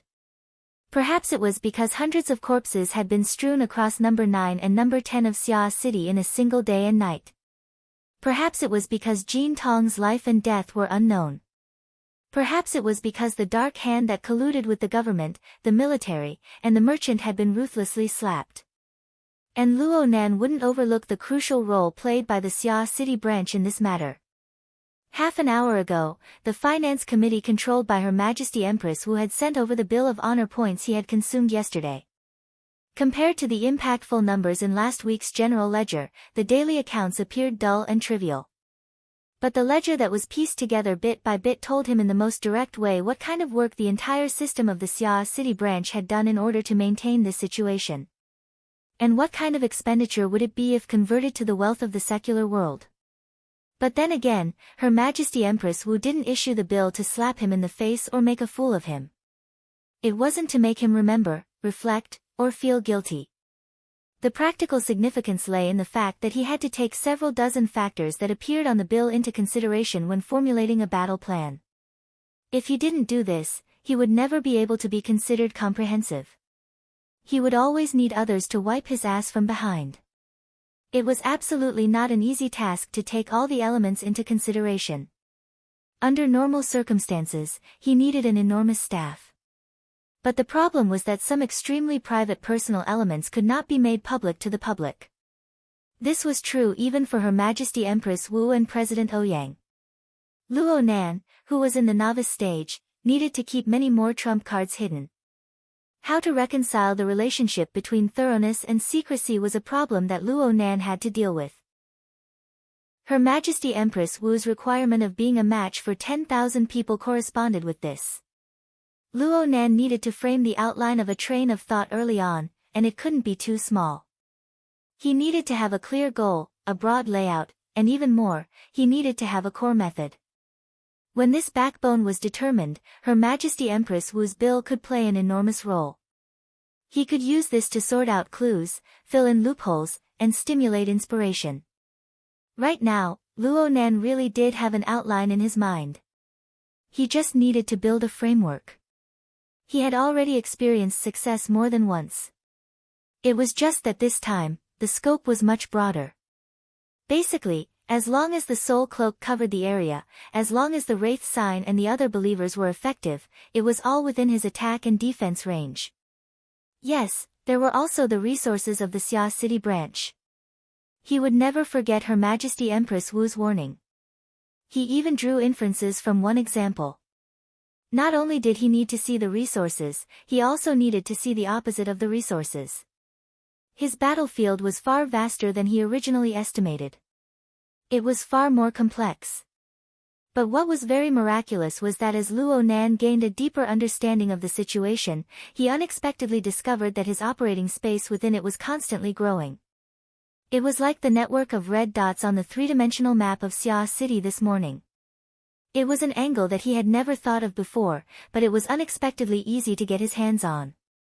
As the incorporeal net woven by the wraith sign continued to expand, the main thread of his actions erased the fog and color blocks at every moment, revealing his true appearance. This caused Luo Nan himself to be very shocked. Remember, this is just an illusion floating in my mind. Luo Nan reminded himself that all of these things couldn't be replaced by his fantasies and designs while running. He needed more preparation, more real experiments, and at the same time, he needed to be equipped with enough adaptability and hard power to make up for his flaws. Fortunately, he had already considered all of these factors in his earliest crude designs and had made certain arrangements. He saw the uncouth ghost eye make all sorts of conjectures about the Hill of Bones, and he felt that it was about time. But at this time, the virtual brain app became an X factor. It was still the same question. Would this sudden scan and analysis give him an additional trump card? Or would it make matters even more chaotic? After Luo Nan made his choice, this became the domain of the god of fate. Perhaps he could even pray to the moral integrity of a certain gene provider? Luo Nan stopped walking. An hour of running was nothing more than an insignificant warm-up, but his brain was operating at an ultra-high intensity, carrying out the rumbling operation of a deathly cross-country run. He even felt a bit dizzy when he came to a stop outside the community. This was a sign that he had consumed too much mental energy. It was just as Dean Wanta had said.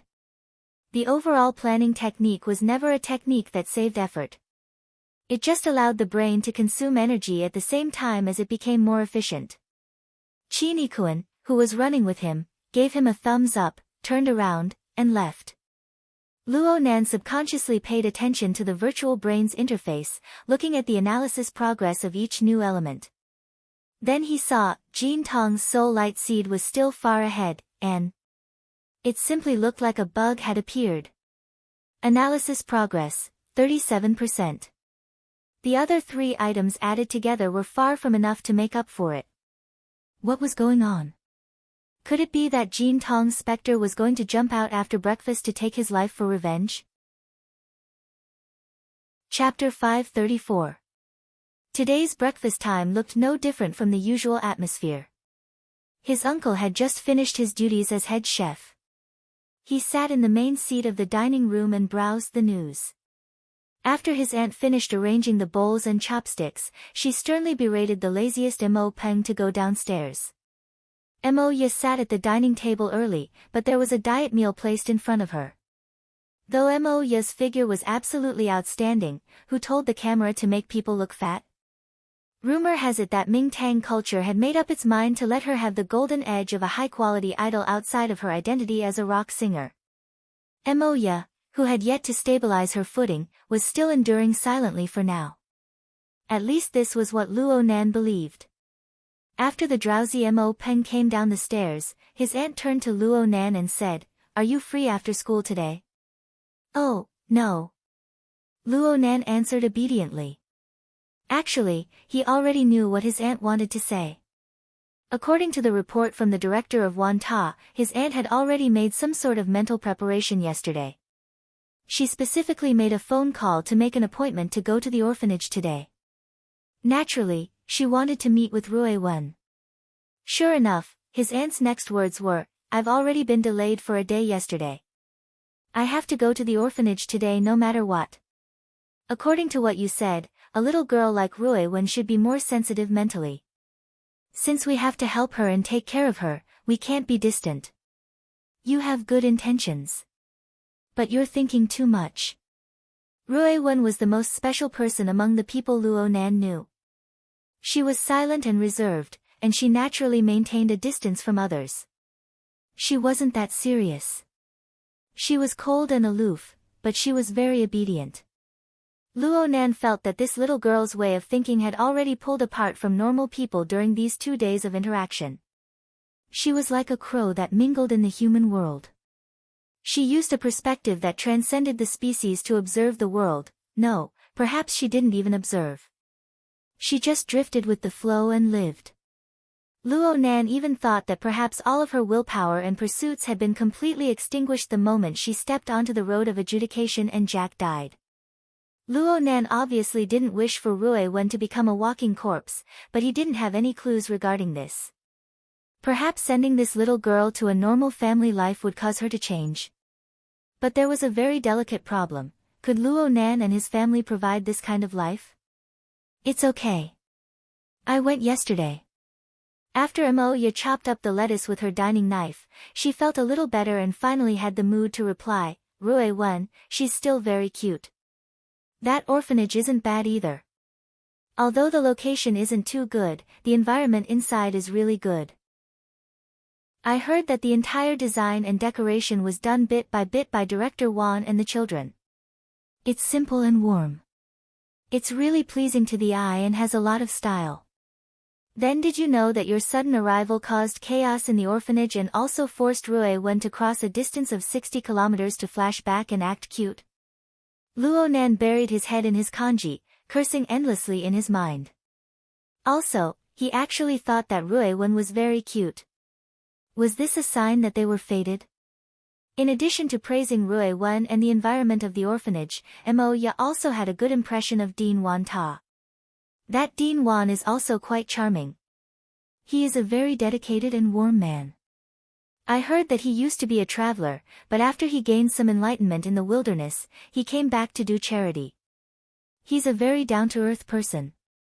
Is that so? Sounds good. Although Mrs. Luo Shuqing always had a lot of opinions about Mo Ya's sloppiness, she also attached great importance to Mo Ya's insight and evaluation. She viewed them as an important reference. From this point of view, perhaps her aunt firmly believed that her eldest daughter was the one who truly inherited her innate bloodline? According to Mo Ya's words, she slightly revised her train of thought. How about we bring Ruewen out for a meal today? The whole family will go and find a nearby restaurant. 2 people will go to the orphanage and bring Ruewen out. I'm afraid that too many people will disturb the other children. Luo Nan felt admiration in his heart. Empress Dowager, you've really thought things through thoroughly. However, Mrs. Luo Shuqing proved that she had thought things through more than he imagined in the next moment. Oh right. I'm going to contact worker Zhai. Huh. The child he's sponsoring is called Diweiwu. He's with Ruewen. There's no harm in inviting them over. With these children together, it's the same as having a small party. It's not too restrictive. Unfortunately, time is too tight. Otherwise, the effect would be better at home. Luo Nan blinked his eyes. You really are thinking too much. Mo Peng had just defeated the Sandman, so he came to his senses now. He appeared very surprised. You're saying that I'm going to this party? You're voluntarily withdrawing from this family group? Of course not. I'm saying that the low-altitude public transport is too slow. I won't be able to make it in time for dinner. Who's going to pick me up after school? Mo Haihang spoke calmly from the main seat. Let your mom make a detour. As compensation, I'll send Luo Nan off today. This kind of fairness is really shameful.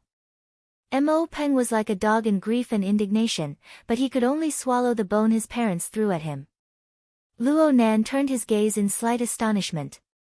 Mo Haihang lowered his head to look at the flashing news information on his desk once more. It was as if those words just now were the most simple and last-minute decision. 15 minutes later, Luo Nan sat in his uncle's family SUV. At the same time, he mentally prepared himself to face the interrogation once more.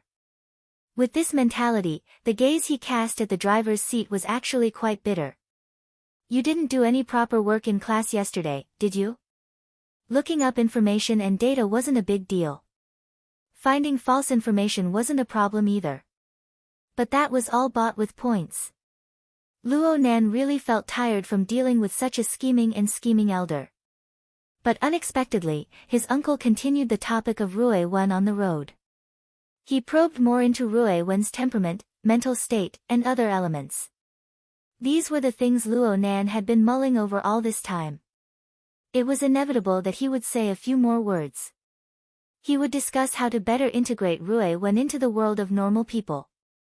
With that, he could not help but relax. He took the opportunity to use his half-baked strategic planning technique to simulate a parallel mission. Aside from the conversation, he could also look at the virtual brain app. Though Jin Tong didn't have any more vengeful souls after breakfast, its soul light seeds analysis progress was still at the forefront. It had already broken through the 60% threshold. There really was nothing that could stop it from advancing like a hurricane. Luo Nan felt a bit uneasy about this kind of bug-level analysis progress, but he was looking forward to it even more. Perhaps after this analysis was completed, he would be able to have a more intuitive understanding of the core of the virtual brain app. Looking at the interface of the app too much really made him irritated. His thoughts swept across the starry sky interface, and he would make new discoveries from time to time. He was certain that there were many functions hidden within this interactive interface. But correspondingly, there would be undecipherable characters. Even though they all belonged to the same hieroglyphic system, even though many of them looked familiar, Luo Nan was unable to decipher them no matter how hard he tried. Interaction was impossible, and the functions were limited. Luo Nan couldn't operate a single one of them. So it was said that characters were the natural moat. The obstruction of characters was the division between civilizations. Luo Nan couldn't help but think. Could it be that an inconceivable civilization truly existed behind the external neuron? Like aliens? Perhaps those undecipherable hieroglyphic characters were the carriers of an alien civilization? Similar thoughts had appeared more than once, but it was hard to form a conclusion. Luo Nan nearly believed that the road to school was going to pass amidst family conversations and meaningless fantasies. Then he suddenly heard a sentence, "Your search index is very high right now." Huh? Luo Nan's head went numb the instant his uncle's words entered his ears. He immediately raised the priority of the conversation mission to the highest level, but it was of no use. What are you talking about? Mo Haiheng switched topics with ease, and he struck right at the pit of Luo Nan's stomach. Yesterday, I asked a friend at headquarters to do a rough understanding. I can't calculate the specific details, and we don't have that much authority. But if we just consider the search volume and relevance of information related to you from the inner world for the past 2 months, your ranking is quite high. I'm talking about excluding the local information of Xia City. We only calculate the feedback from other regions to Xia City, including Quantum Corporation and some other sensitive enterprises. Of all the SCA members in the Xia City branch, your search index is ranked second. You are second only to a powerful person nicknamed Her Majesty Empress Wu. But starting from last Saturday, the relevant data suddenly fell below the average line. A statistical difference has appeared. Is it because the urgent situation has attracted everyone's attention? Or is there some other factor interfering? Luo Nan was able to maintain a normal expression right now. This was the limit of what he could do. But what was the point? Mo Haiheng turned his gaze to meet Luo Nan's gaze. I feel like you're doing quite well over there. Are you a celebrity member? All right, Luo Nan admitted that his brain was muddled. His planning technique was directly broken. He went in a few circles before he had a rough idea of what was going on. It couldn't be said that the Xia City branch's intelligence work wasn't diligent. If his uncle only understood from the local area of Xia City and went to a separate organization to understand, there would certainly be no flaws. But this old man just bypassed all of this. He set his hand on the flow of information and made deductions. This really couldn't be covered up. The only way was to completely erase all the incoming and outgoing information. But how was that possible? Could Xia City be erased? What about the entire inner world? The inner world could be erased, but what about Quantum Corporation? Luo Nan's thoughts were too naive. Could he get a refund now? His uncle didn't have any intentions of continuing to pursue the matter. Instead, he was laughing. He was really laughing, without any other emotions mixed in. You people of the Luo family are all like this. It's like you can gather the gazes of others no matter where you go. From the wilderness to the city, you're all like this. It's just that Shuqing is a bit more low-key. Luo Nan mumbled, unable to speak. We should celebrate. You're able to continue the path of your grandfather and your parents. I've always admired them. I once wanted to participate, but in the end, I wasn't able to enter the door. At most, I was at the level of an archivist. So, there are times when I'm jealous. There will always be a chasm between normal people and abnormal people. I can only comfort myself by saying that it's the distance between a genius and a madman. Mo Haiheng knocked on the control panel as he spoke. The virtual screen lit up, displaying a traditional 2D photo. Let me show you something new. The two madmen of your Luo family. Chapter 535. There were two people in the photo. Luo Nan was familiar with them, but he also felt that they were strangers. They both wore white lab coats as they stood on the cracked and warped red earth. The one on the left was an old man with gray hair. Although he was much healthier than he was now, Luo Yuandao could still see that this was his grandfather. There was also a young man who was a bit handsome. His appearance was vaguely similar to the old man. Luo Nan's facial outline could be found in the photo. This was undoubtedly Luo Nan's father, Luo Zhongheng. Both of them had unkempt beards. Their hair had probably not been taken care of for some time. It was messily scattered across their foreheads. Both of them had taut faces and looked serious. However, the scene they displayed was worthy of a round of laughter from the bystanders. The two of them had serious faces, but they posed like a comical comic book pose. Their bodies were half to the side, one to the left and one to the right. They swung their arms and kicked their legs.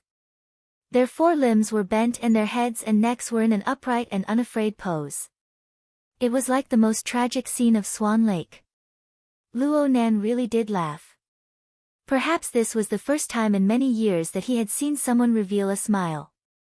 It was really hard to imagine what kind of situation this was taken under. Look, it's a weird photo of your grandfather and father. Supposedly, the person who took the photo is your mother. You've never seen it before, right? Do you want it? Cough, I don't. That good-for-nothing dad of yours once told me that if you really get involved in this field, no matter how well or badly you develop, you can feel their feelings at the time. You can see happiness in the midst of confusion. You can see difficulties in the midst of success. However, I usually cut it in the middle and make 100 copies of the one on the right. I'll throw darts and play. You can try it. Okay. The rest of the journey was very short. The two didn't talk too much. Luo Nan received the digital photo. The pixels were fine. There were no problems placing it on the flexible e-ink screen or using the external neuron to browse with his consciousness. Luo Nan hadn't considered how to design the darts yet. He just looked at the photo over and over again in a short amount of time. He looked at the image of the fellow. It seemed that the person wasn't just a gloomy and mysterious person that made people loathe. The flat photo gave the figure an extra side profile, making it more distinct. The SUV drove to the school gate like this. But Luo Nan only woke up from a dream when Mo Haihang shouted. He raised his head. Mo Haihang knocked on the steering wheel. It's time. It won't be too late to look later. Don't be late. Luo Nan's reaction was like a thief who had been caught in the act. He closed his notebook with a bang, and the speed of his actions had already exceeded the normal range. However, he also knew that his reaction was too much, so he subconsciously covered it up. Uncle, do you still have similar photos or something? Hide. For example, my mother's photo. I've only seen a few photos of her since I was young. Most recently, I discovered. Luo Nan paused and swallowed the words tree hole back into his stomach. But this question was indeed what he wanted to ask. After hearing the identity of the photographer, he even hoped that the angle of the photo would move forward and include the scene outside the lens. Mo Haihang was taken aback for a moment before he broke into laughter. You've asked this question more than once. Huh? Luo Nan really didn't have much of an impression. When he was very young, around 6 or 7 years old. At that time, you probably just understood what life was and what death was. You cried and threw a tantrum, wanting to find your mother's photo. But in the end, you couldn't find it. Later on, you gradually stopped mentioning it. So you've forgotten? Mo Haihang was a bit surprised, but then he shook his head. There used to be a lot of photos, but there really weren't any at home. Before that bastard of a father of yours left home, he took away all of their photos, including the recorded videos. There were only a few single photos left. I heard that Qingwen didn't really like to be photographed. The majority of the photos he left behind were of him and your father. Luo Nan never thought that he would inadvertently hear this kind of information. He was a bit stupefied for a time. But a sudden quivering jolted him out of his bewildered and warm state in just half a second.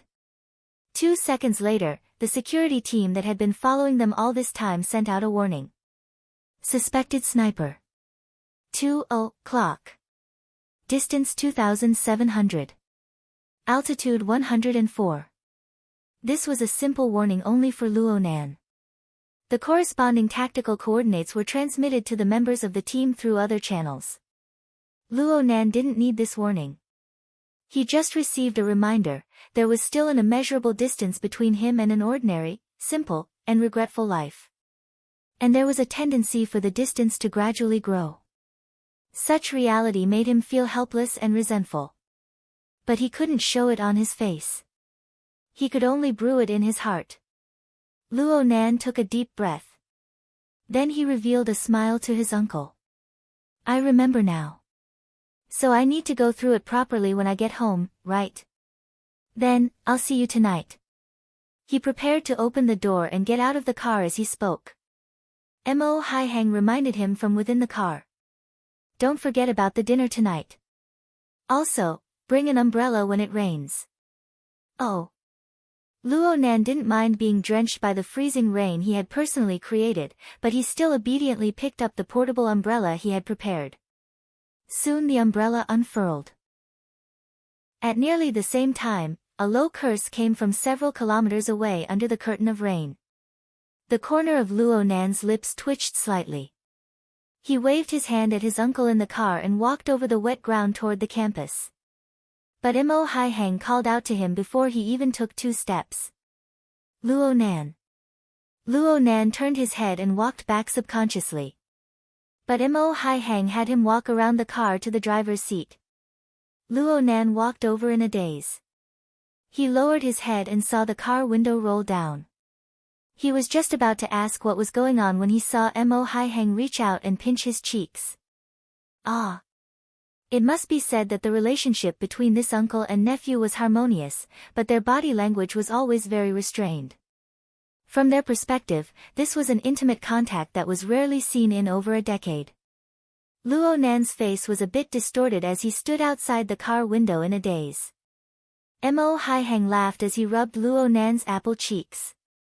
Whether it's me, Mo Ya, or Mo Peng, all of us might end up throwing darts at your face one day.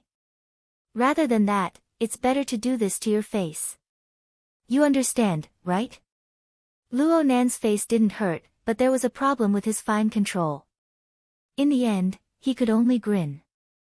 Even though his cheeks were still being pinched, he still nodded forcefully.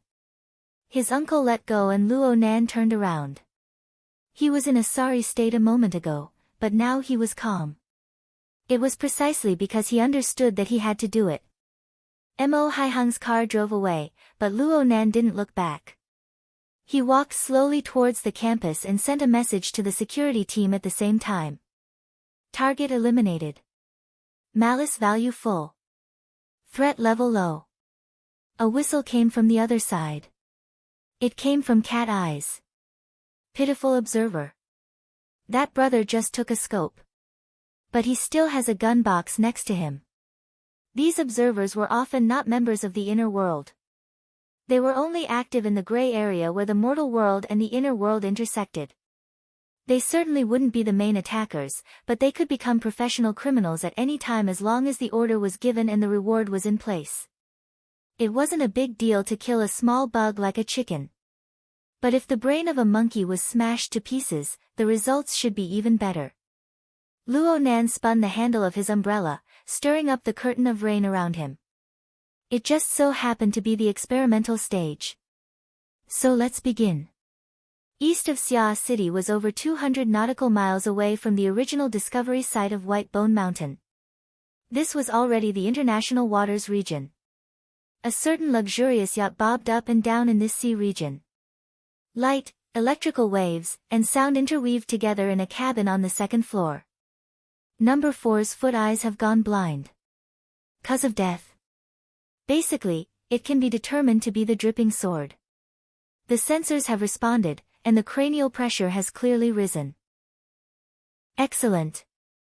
He's also confirmed that the area within a 10-second interval and a radius of 2,700 meters isn't a safe zone. Plus, he's sent back a clear image.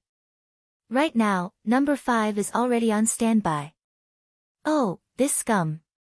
He broke the contract and ran away. Where's number 6? Have him stand by at an observation point 5 kilometers away. Then the only suitable location is Cloud City Water Village. Are you going to have him dance a cheek-to-cheek dance with the members of the Xia City branch? Maybe the dance partner is a devil ray. In any case, I'm not the one dancing. I'm not the one paying either.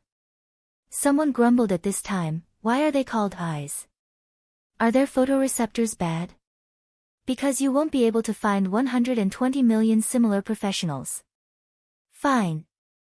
I just feel that this will damage our luck value. Luck value is only meaningful when probability plays a role. Even if all things are probabilities, to break through the scale and enter reality. Hee. Even though they were all observers, they all had the code name eyes. But observers were also divided into ranks. Those who raised their sniper scopes to observe from a distance of several kilometers and ended up having their heads blown up were cannon fodder level observers. Observers like them, who were drinking wine and sipping coffee in the seas outside of Xia City, calmly summarizing and analyzing the information transmitted by cannon fodder, were high-level observers. If they could still get their heads blown up in the vast seas 1,000 kilometers away from Xia City, then they could only accept it. Even with the logic of the inner world, this wasn't a possibility. Naturally, they were very relaxed. After selecting a few clear images, someone suggested, how about we let that high-level SCA employee go on a mission? It's just a matter of one command. Isn't that too much? It's not like we need him to cross the Pacific Ocean. Transferring between cities will put Xia City in a very difficult situation. They're all staff planners. I get nightmares every night just thinking about this sort of temporary assignment. But the SCA isn't a fool. It seems like quite a few high-level members ran off on a vacation yesterday. How crazy would they be to dare do something like this under these circumstances? And so this topic ended. But soon, someone proposed an improvement. Comparatively speaking, I feel like it's easier to mobilize the big sister singer of the Guardians. As long as there's an assignment, it's not a problem for her to run all 24 districts in a day. The company behind her, Mingtang Culture, is a very qualified commercial company, and she just so happens to need to increase her exposure. Another person interjected, what's up with the label on this Mingtang Culture? Oh, there's the shadow of the Castlevania financial group behind it as an investor, but the Blood Flame Order has already run away. They can basically be considered a motherless child. Capital can easily cross the Pacific Ocean. But supernatural power can't. You're tuning in to the Blissful Bookshelf YouTube channel. We're so grateful for your support, and don't forget to subscribe to join us on this incredible journey through captivating stories. Your generosity through donations truly makes a world of difference, as it's the primary source of revenue that allows me to expand and enhance this channel for you. Thank you from the bottom of my heart for being a part of this adventure.